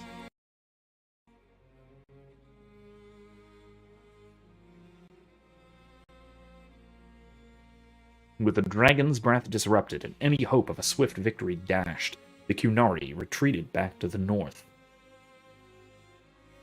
This is much slower than the very, very fast alien dialogue in KOTOR from my Monday streams. That's nightmarish. Few knew what debates were waged in Parvalin, but not long after the Exalted Council, the Qunari launched new attacks against Tevinter. Their aggression caught the already unstable Imperium off guard. Tevinter was soon mired in a war many feared could spread across Thedas. And that's also kind of troubling.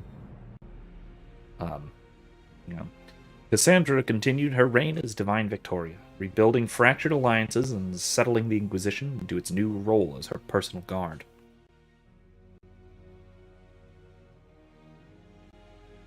Her efforts were successful, and for a time, southern Thedas saw peace.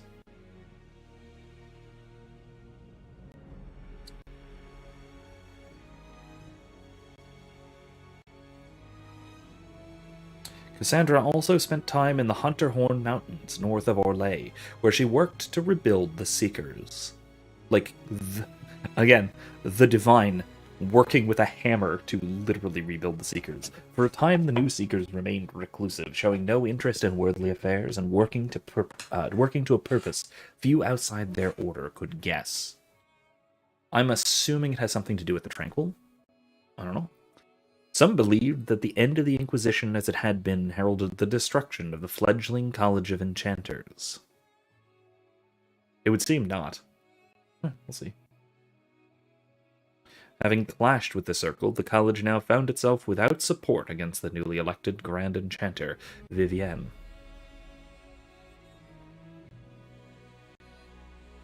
Oh, so maybe it is at an end. Fortunately, Grand Enchanter Vivienne grudgingly agreed not to destroy its terrified leaders, as a personal favor to Divine Victoria. Well, that's all that was stopping her. Okay. Oh my god. Two institutions settled into an uneasy coexistence across the south, vying for power. Oh my god. Vivienne, calm down. God, she's one hell of a hard ass, I have to say. Right. Liliana continued to act as the Inquisition spy master in its final months as an independent organization.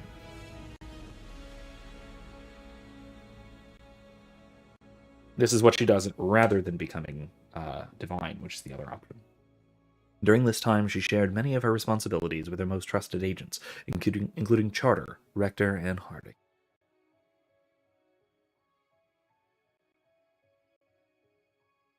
Many believe that Liliana feared what lay on the horizon, and was grooming successors in anticipation of the challenges ahead.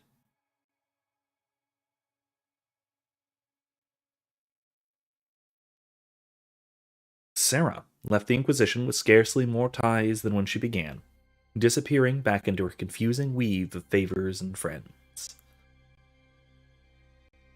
Shooting rich people in Orlais, basically. Great. That's a wonderful destabilizing force. After seeing the world brought to the brink by arrogance and pride, it was a blessing to return to normal, however strange and normal it might be. With frequent visits to her whittle, of course. So she's dating Harding. Okay.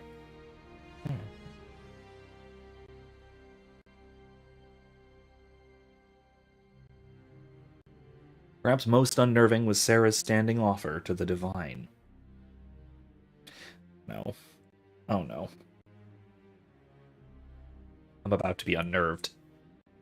When the knobs piss about your left hand or right, call on Red Jenny to give them 2 fingers. Oh. Now that is disturbing, isn't it? I mean, yes, fine, she's offering to serve the Divine, and that is a bit of a religious revival, but man. Varric took up the role of Viscount, and with the help of his friend Hawke, rebuilt Kirkwall's damaged infrastructure. Dude, Hawke's back. Cool. Under his rule, the city-state finally resumed its place as the major trade hub of the Free Marches.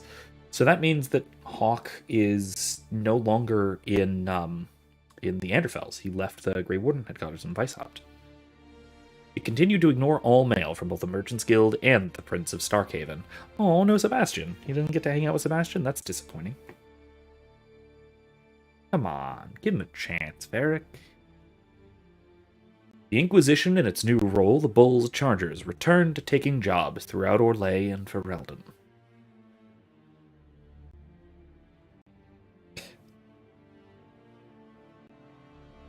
Fighting demons and clearing out the remains of Venatori forces, the Iron Bull did his part to restore order to Thedas.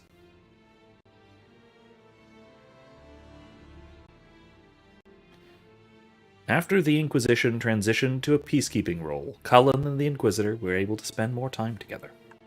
Can I skip? No, I can't. I can't jump ahead. All right, well, let's just let it go. We have time. We have plenty of time. Cullen continued to serve as commander of the Inquisition forces, aiding the Inquisitor in service to Divine Victoria.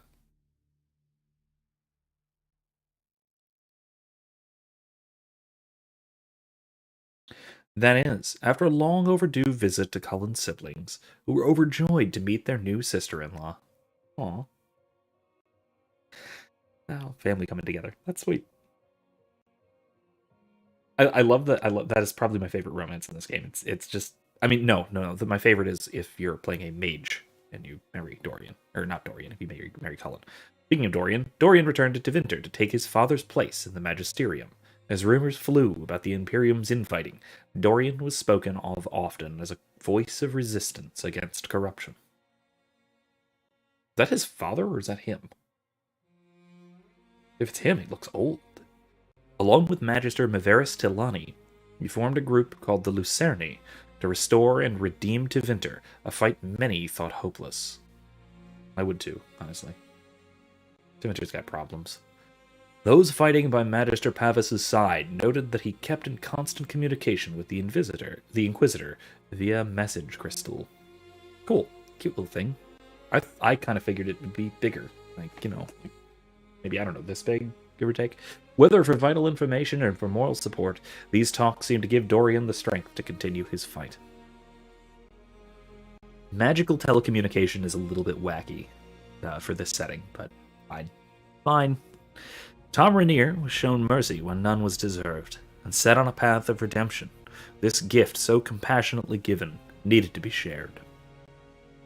Freed from his obligations to the Inquisition, Rainier traveled Thedas, giving hope to the condemned and the forgotten.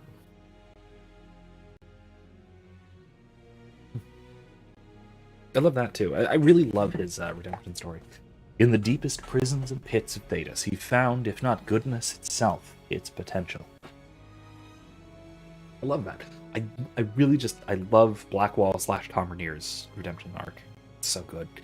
By showing faith in those who had none, Rainier lifted them up and made them into something better than they were.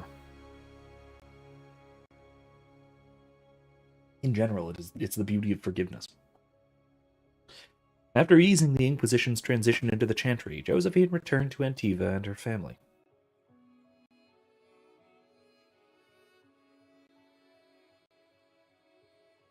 Thanks to the Inquisitor's help, the Monteliers were once again permitted to trade in Orlais.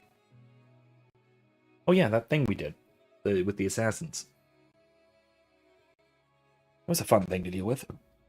The next few years were a busy time, as many ships with the Montelier crest were built and set sail again from Antiva's harbors.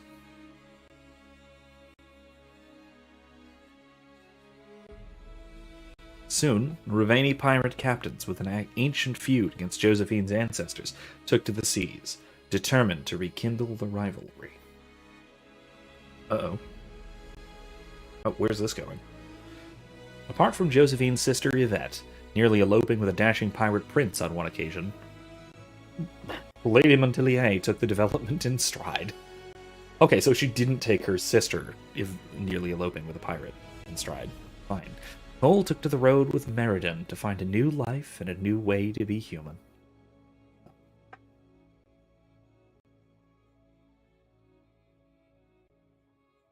Meriden the Bard. Wherever Meriden went to sing, people found old pains eased and hearts made happier, even if they didn't understand why.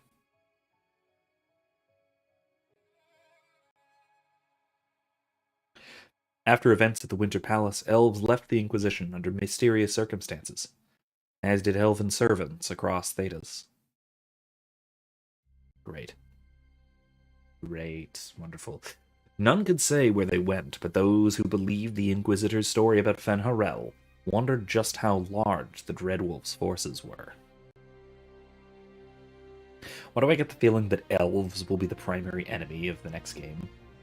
And what the ancient elven rebel had planned. Yeah, I feel like the next game, the enemies mostly are going to be elves. Which is... I don't know how much I like that in general. Oh, here we go. And we have a map of the Tevinter Imperium, because of course we do, because that's where the next game is going to take place.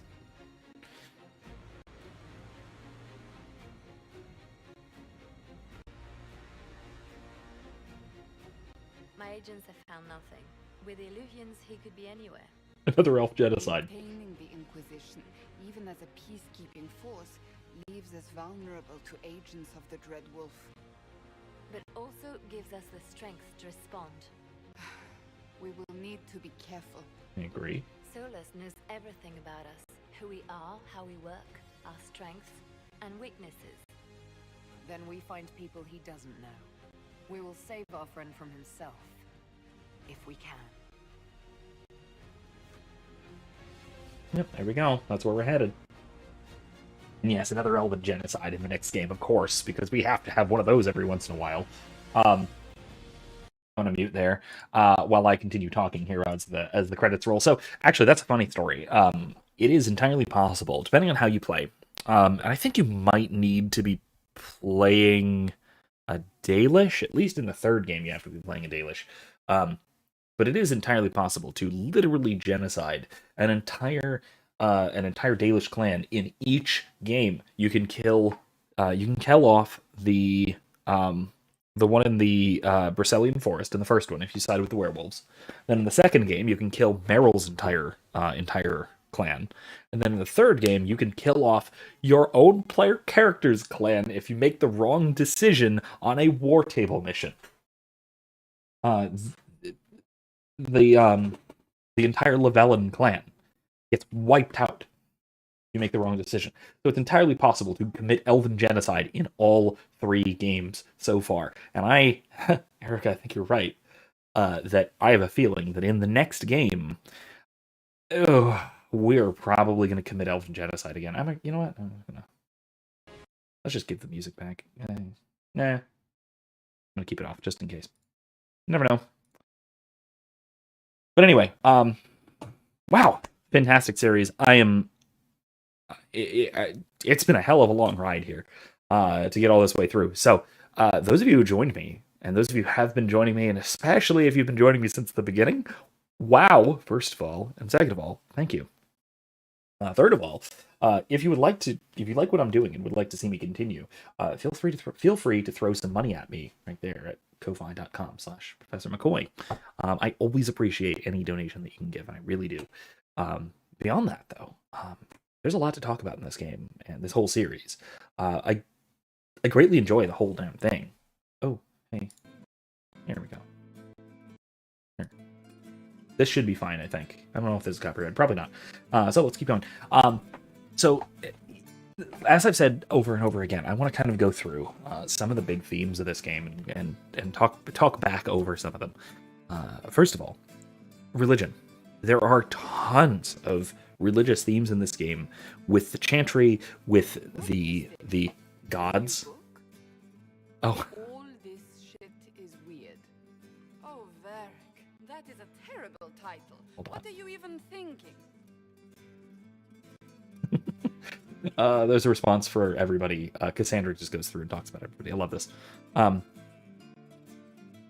sky churned like a rolling sea on a dark and stormy night, centered on a gaping hole that led to the arse end of nowhere.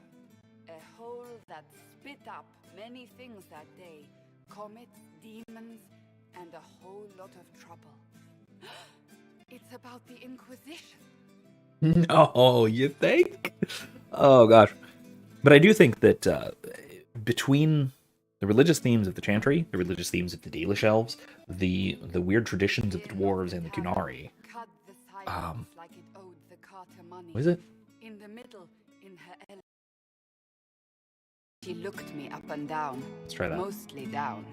Not playing, weirdy, she said, gesturing with and dismissively eating a sandwich. Don't write that. Seriously, piss up a row. Sarah made the subtext text, which suited me fine. Yeah, that's Sarah, all right. Anyway, thank you for letting me know. I hopefully fixed it. But I think... Court you enchanters know what? I'm just going to swirled wait. into the room like a drop of beautiful poison spreading in a wineglass. She sized me up with a glance.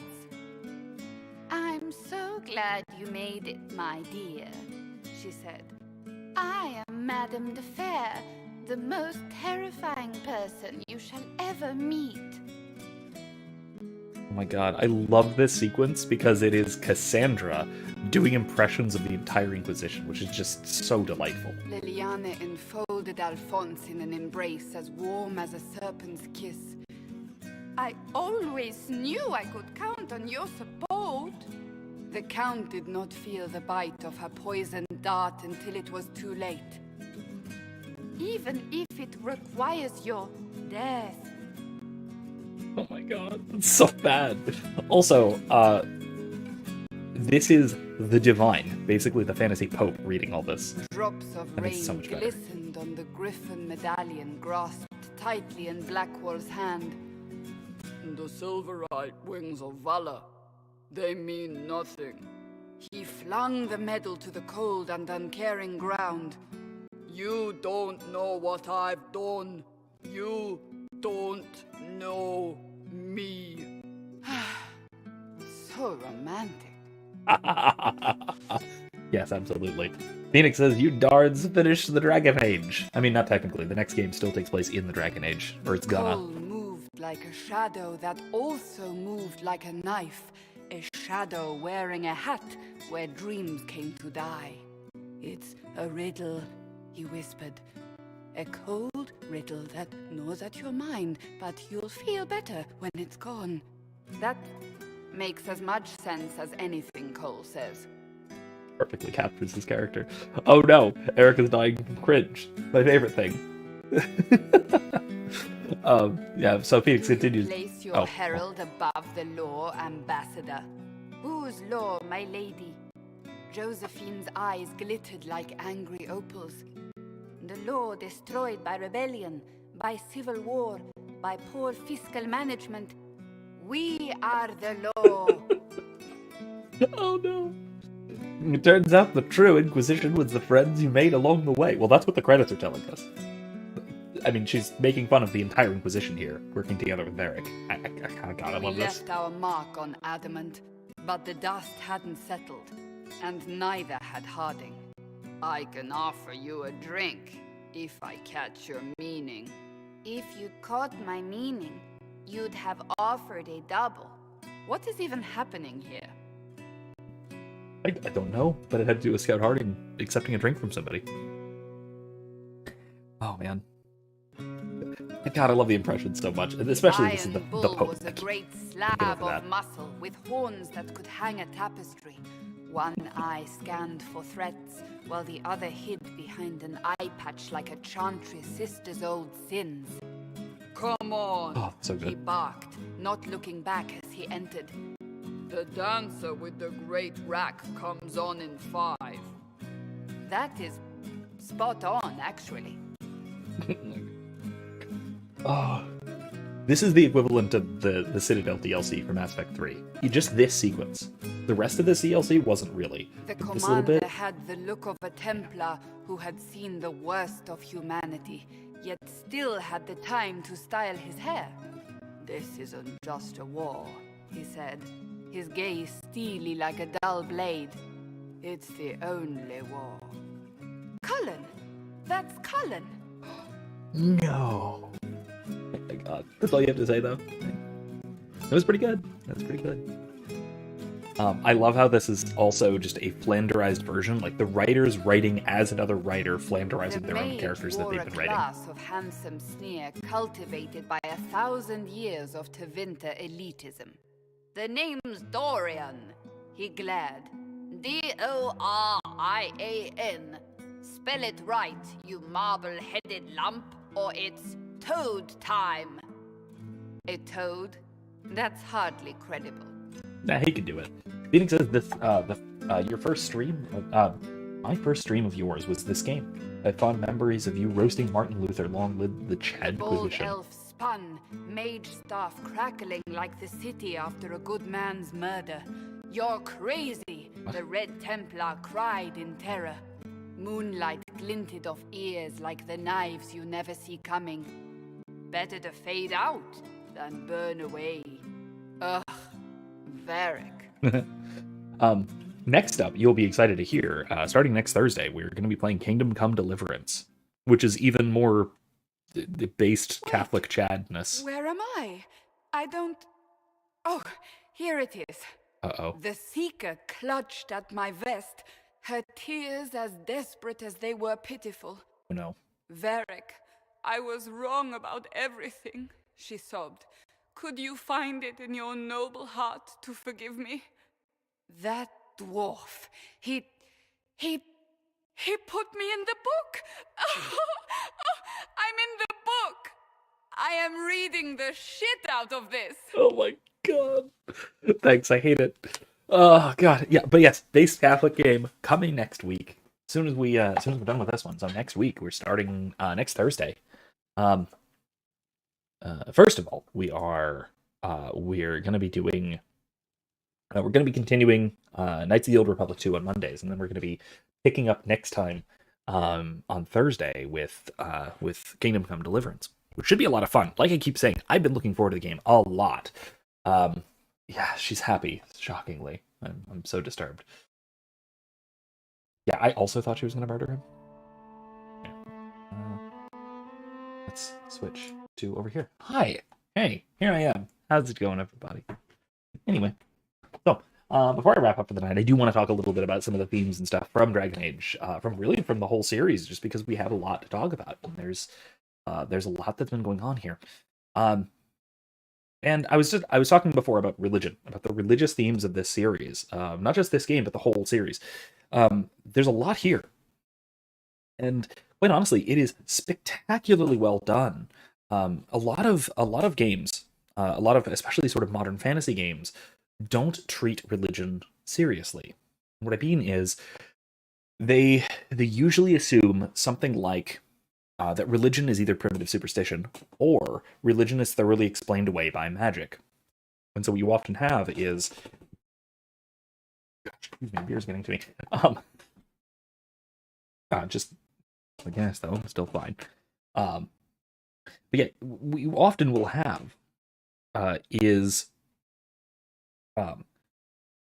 just religion treated as primitive superstition, which is unfortunately common in modern fantasy games.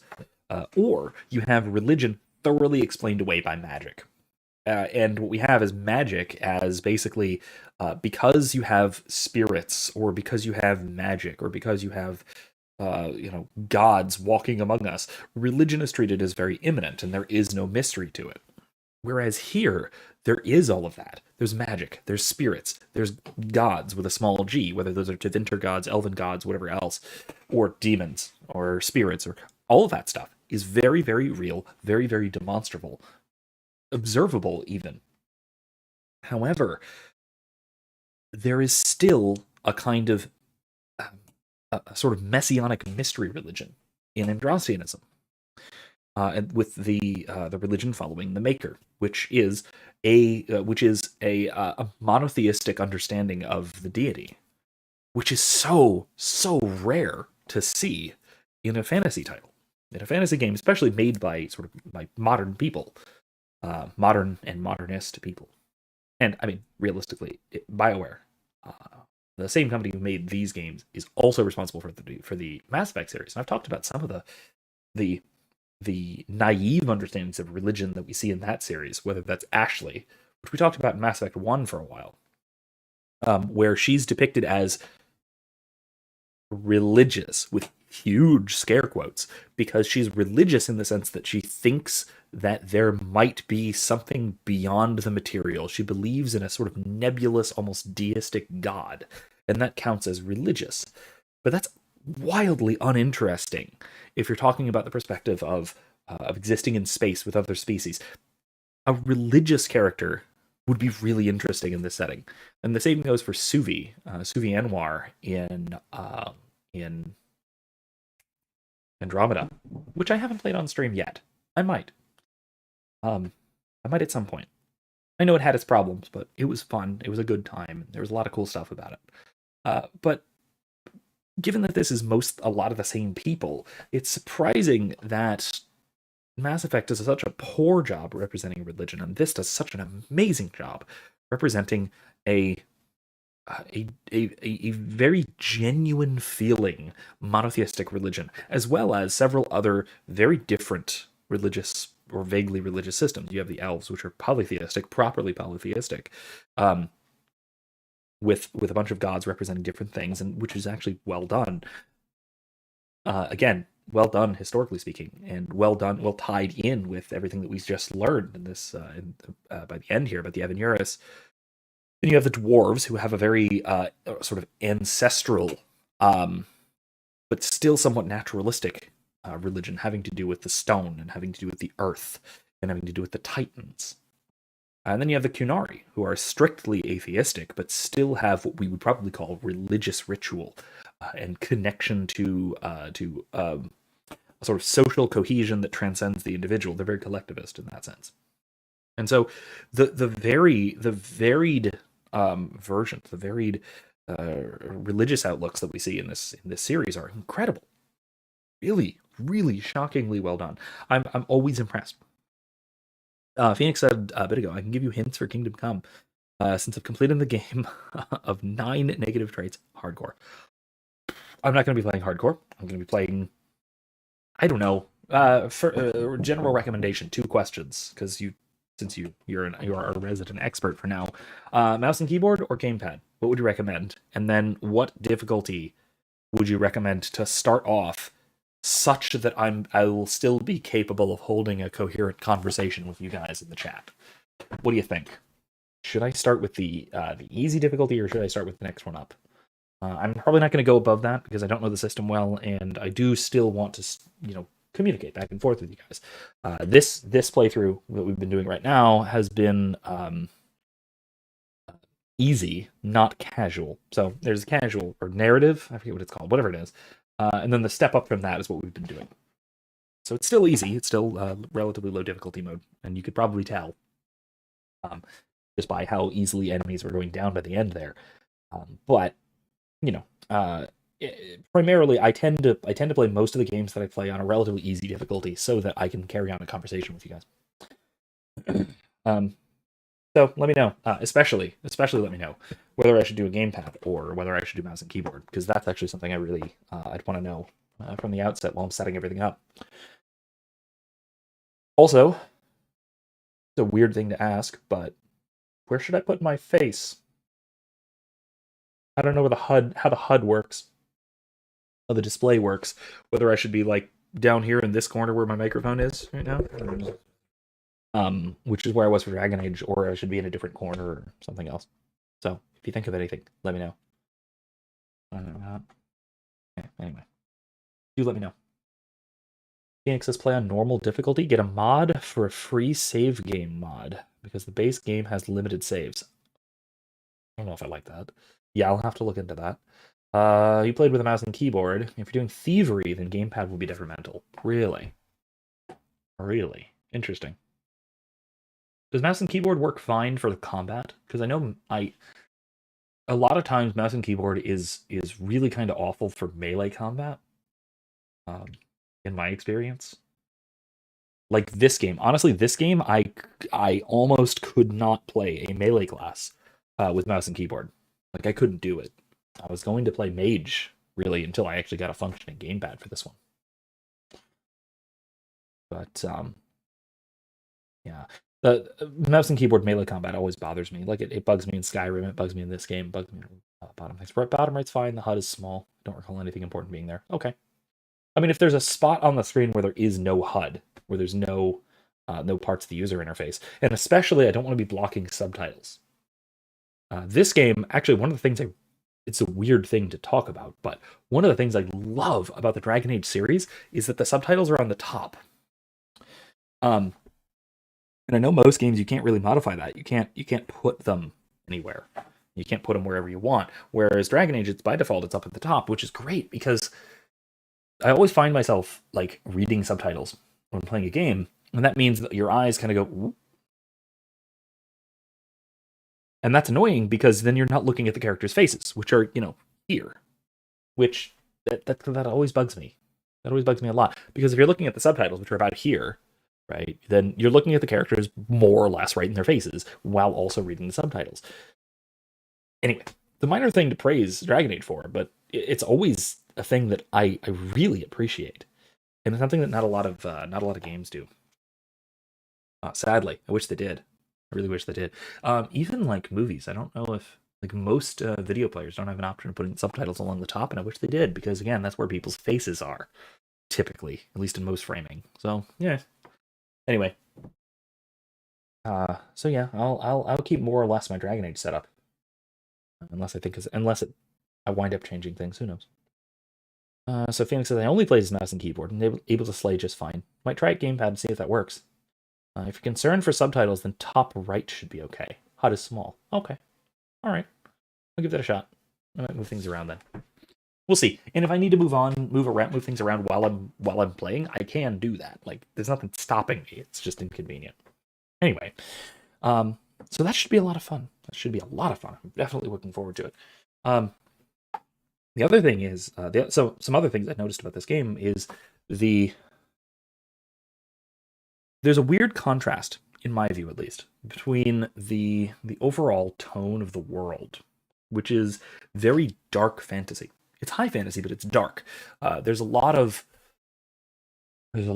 difficulty in the world that is more or less insurmountable.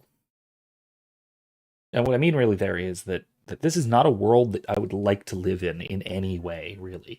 There's very few positions in this world, very few social statuses or anything like that I would actually want to be in.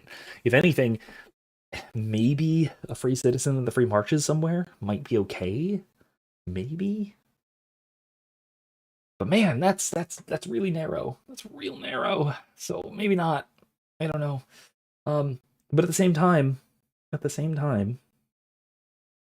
the player character, at least in in Origins and Inquisition, you're playing a very heroic main character. Hawke is just struggling to get by the entire time, so less so.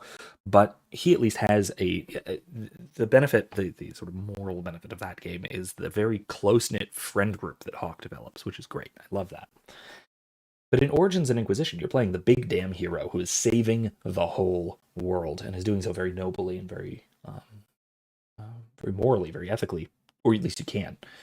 And then the other part of that is that, especially in Inquisition, more so than almost any other game I've ever played, and almost more than any other game, any other story I've ever even read or watched, it feels like the Maker is on your side.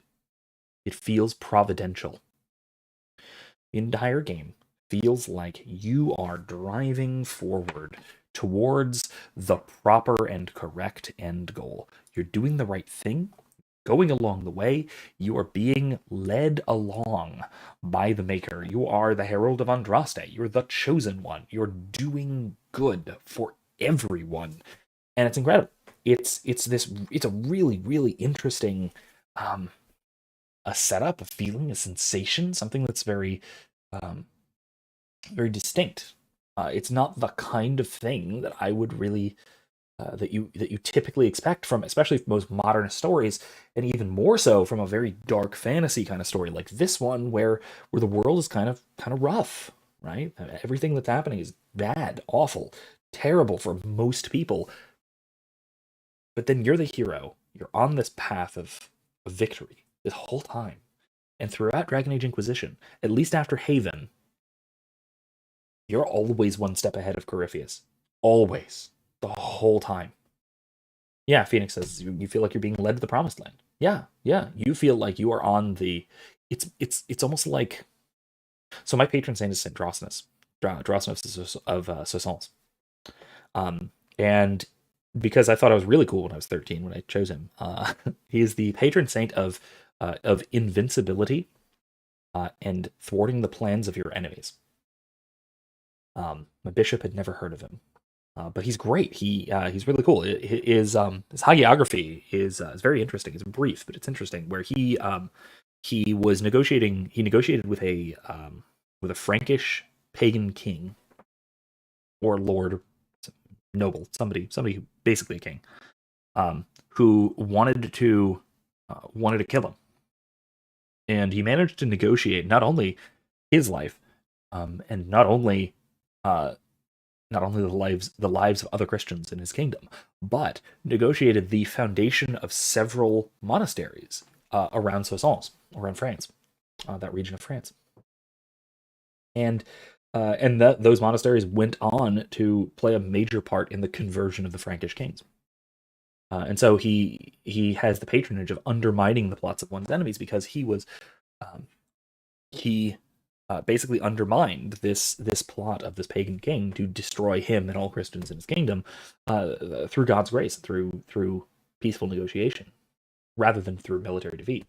And so what we find is he has his tomb in this monastery in Soissons, where military generals, Christian generals throughout the ages, including Charles the Hammer Martel, if they spent a night's vigil and immediately marched off to battle,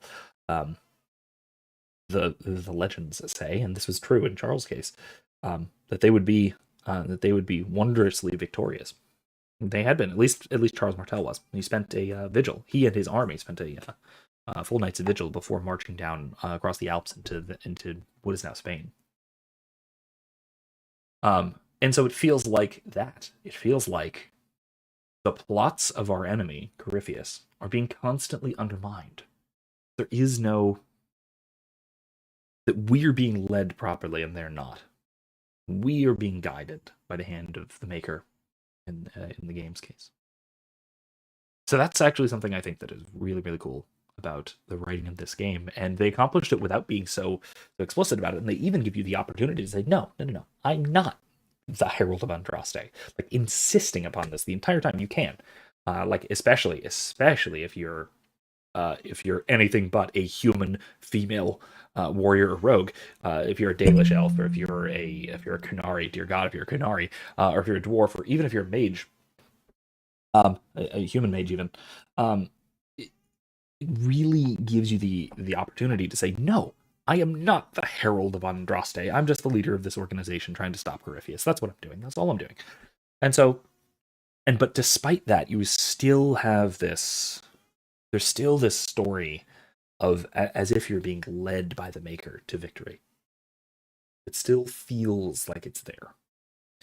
And you even, kind of, to an extent at least, wind up having the whole idea of the Herald of Andraste being disproven, because you find what you thought, or who you thought was Andraste, and it turns out to be a spirit taking the form of the previous divine. So it's not even the previous divine. It's not Andraste. It was just a spirit who saved you from the fate. And so the whole basis for you being the Herald of Andraste is really shaky at best. But despite all that, you still have this kind of this drive forward, this providential drive forward. I love it. Love it. Great. Anyway. So like I said, I have a lot of hopes for the next game. A little apprehensive, just because, oh my god, the development cycle for the next Dragon Age, which is titled Dreadwolf, the development cycle has been hell. The whole game was almost nearing completion like 3 or 4 years ago, and then it was totally scrapped and started over. And then another couple years later, it was totally scrapped again and started over. Because they were starting the game as a very story-driven single-player RPG, and then Anthem came out, and they're like, "Hey, we should do another one of these." And at least these are the rumors. All this is unconfirmed, but this is everything I've heard. So Anthem came out, and they were like, "Hey, you know what we should do? We should make another online multiplayer kind of game, like Anthem." And so they scrapped what they had, and they started over doing something like that. And then Anthem failed horribly. And so they scrapped what they now had and started over again. And so at this point, it looks like, from what everybody seems to be saying and from what I'm finding, it seems like they're back to the idea of a single-player Single player, at least single player focused. I hope it's entirely single player. I really, really do. The multiplayer in this game is completely pointless. No one plays it. But I really hope it's entirely single player. But it seems like it's going to be single player focused, story-driven RPG, taking place in Tevinter, dealing with Finharel. I don't know if there's going to be a big thing about the Qunari. Probably. I mean, it's in Tevinter, but who knows? There hasn't been much about the Qunari in any of the trailers or promotional material, so maybe not. Maybe that's just going to be sizzling in the background. Who knows? Or dealt with off-screen. I mean, they dealt with the Mage Rebellion off-screen between Dragon Age 2 and Inquisition, so maybe they'll deal with the Qunari threat off-screen again. I'd be a little disappointed, but yeah, okay. So long as the conflict with Finharel is good. Is well done. Also, one of the things I'm potentially dreading, which I really hope they don't do, is try to do exactly the opposite of what I was just talking about with respect to religion. I really hope they don't try to magically or spiritually or elvenly try and explain away Andraste and the Maker. So it'd be so easy for them to do. They could just say, well, Andraste was really just mythal. Or the Maker is really just one of the Evanuris, or was really a powerful spirit, or something like that. And there's this whole speculation in Dragon Age fandom, which is really just wrong-headed and frankly stupid and fundamentally misunderstands the lore of the game, which is obsessed with asking and trying to figure out who is the Maker, which is entirely the wrong question. Because who is the Maker? God. That's it. It's God. That than which no greater could be thought. It is God as understood by monotheists. That's what the Maker is. Anything other than that is not the Maker. It is something taking the place of or impersonating the Maker. And if they try and explain it as, oh, it was really one of the Evanuris, or oh, it was really a powerful spirit, or oh, Andraste was not really talking to the Maker, or not really talking to God. She was fooled by some spirit, or by the Evanuris, or by Mythal, or whatever. I will probably... frankly, I might just lose interest in the series, like kind of entirely. That's one of those things. Like if you go back and happen to see my series on Far Cry, the ending of that game ruined the entire story for me to the point where I tried playing it again at some point, and I just couldn't get into it just because I know how it ended, and that ruined the storyline for me. If they try and do that with the Maker in Dragon Age Dreadwolf, I will be utterly disappointed to the point of kind of probably losing interest in what has been for quite some time a favorite fantasy setting of mine. I really hope they don't try and do that. There's a temptation to, I'm sure. And they have been on this kick of explaining as many things as they possibly could by ancient elven origins. The Fade, Arlathan, the Veil, the Evanuris. They haven't tried to explain away the old gods by the elves just yet, but they might. They might explain the Tevinter old gods. It's possible. But a lot of things, they were just like, oh, and the orb. I mean, Corypheus' orb. They're just like, oh yeah, elven. It was Fenrirel's things. It was Fenrirel's thing. That's it. Simple. Yeah, okay, fine. Fine, that's fine, I guess. Yeah, Phoenix, well said. Absolutely well said. To dip postmodern myths into the Maker will be jumping the shark. 100%. It is abandoning what made the world building of this series so good in the first place. And you'll notice that they have been demystifying a lot of things since Origins. Right? Dragon Age Origins, the elven gods were very, very transcendent. They were particularized. They were polytheistic deities, as one would expect, but they were also very particularized. They were very, they were still distant, and they were still mysterious. The dwarves and their dedication to the stone was still mysterious. They didn't do the thing they did in this game, which was sort of explaining their connection to the stone through the Titans and connecting that to Lyrium and all that stuff. They didn't do that. Not yet. The Qunari were just. I feel like the Qunari are a sort of attempt to combine the aesthetics of Mohammedanism or Islam with communism, with atheistic communism, as sort of the enemies of the West type of archetype, which was very bold of modernist writers. At least that's what it seems like to me. But a lot of this in Origins was very, very deeply mysterious, and the Chantry was quite simple and straightforward, and there wasn't a lot of explanation that went into the Chantry and its relationship with mages, or its relationship with the other religions or the other peoples or anything like that. It was simply a human monotheistic religion, simple as you get, with a messiah figure, with more like a Moses figure. Andraste is something more like a Moses figure. She's the quote, bride of the Maker. She is the one who convinced the Maker, so to speak, to turn back towards his creation. After the what was it? What was it called? The first sin. The first sin of turning away from the Maker, and the second that which led to the Tevinter Imperium, and then the second sin, which was the assault of the Tevinter Magisters entering the Golden City, entering the Fade, and going into the Golden City, or trying to. The thing Corypheus did, and all of that was legend, right? All of that was treated as true, but not thoroughly explained like it has been since then. And so I'm worried that they're going to continue that explanatory trajectory, and I don't want them to. I mean, there's some things that'd be interesting to explain. Learning more about the life of Andraste. We know a lot, but not everything. It'd be interesting to find out more about the interrelationship between spirits or demons and the ancient elves and the Fade, and how that affects things like the Chantry's understanding of the afterlife and stuff like that. That might be interesting.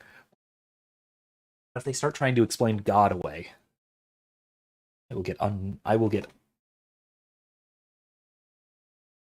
frustrated with the setting, the point of stepping away. Hopefully that doesn't happen. We'll see.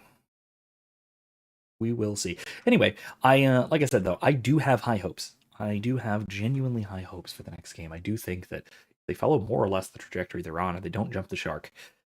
They still have a great series continuing on, and I don't even think they'll have an Andromeda problem, because Mass Effect kind of dropped the ball with Andromeda in a lot of ways. It's because they were afraid to continue the story because of the different red, green, blue endings. Right. But in this case, you don't have that problem. You have this very, very well set up for a sequel. Honestly, the way I look at the storyline, Dragon Age 2 is kind of a side game. It doesn't. I mean, yes, it sets up Inquisition, but it sets up Inquisition. It's not the second act of the story. Inquisition works more like the second act of the story. So if you really want to think of Dragon Age as a trilogy, it would be more like Origins, Inquisition, Dreadwolf, and then Awakening and 2 are sort of interlude. And then I don't know if I'd consider Trespasser an interlude. I think Trespasser is really the proper ending of Inquisition, because it is part of what really drives us forward into Dreadwolf.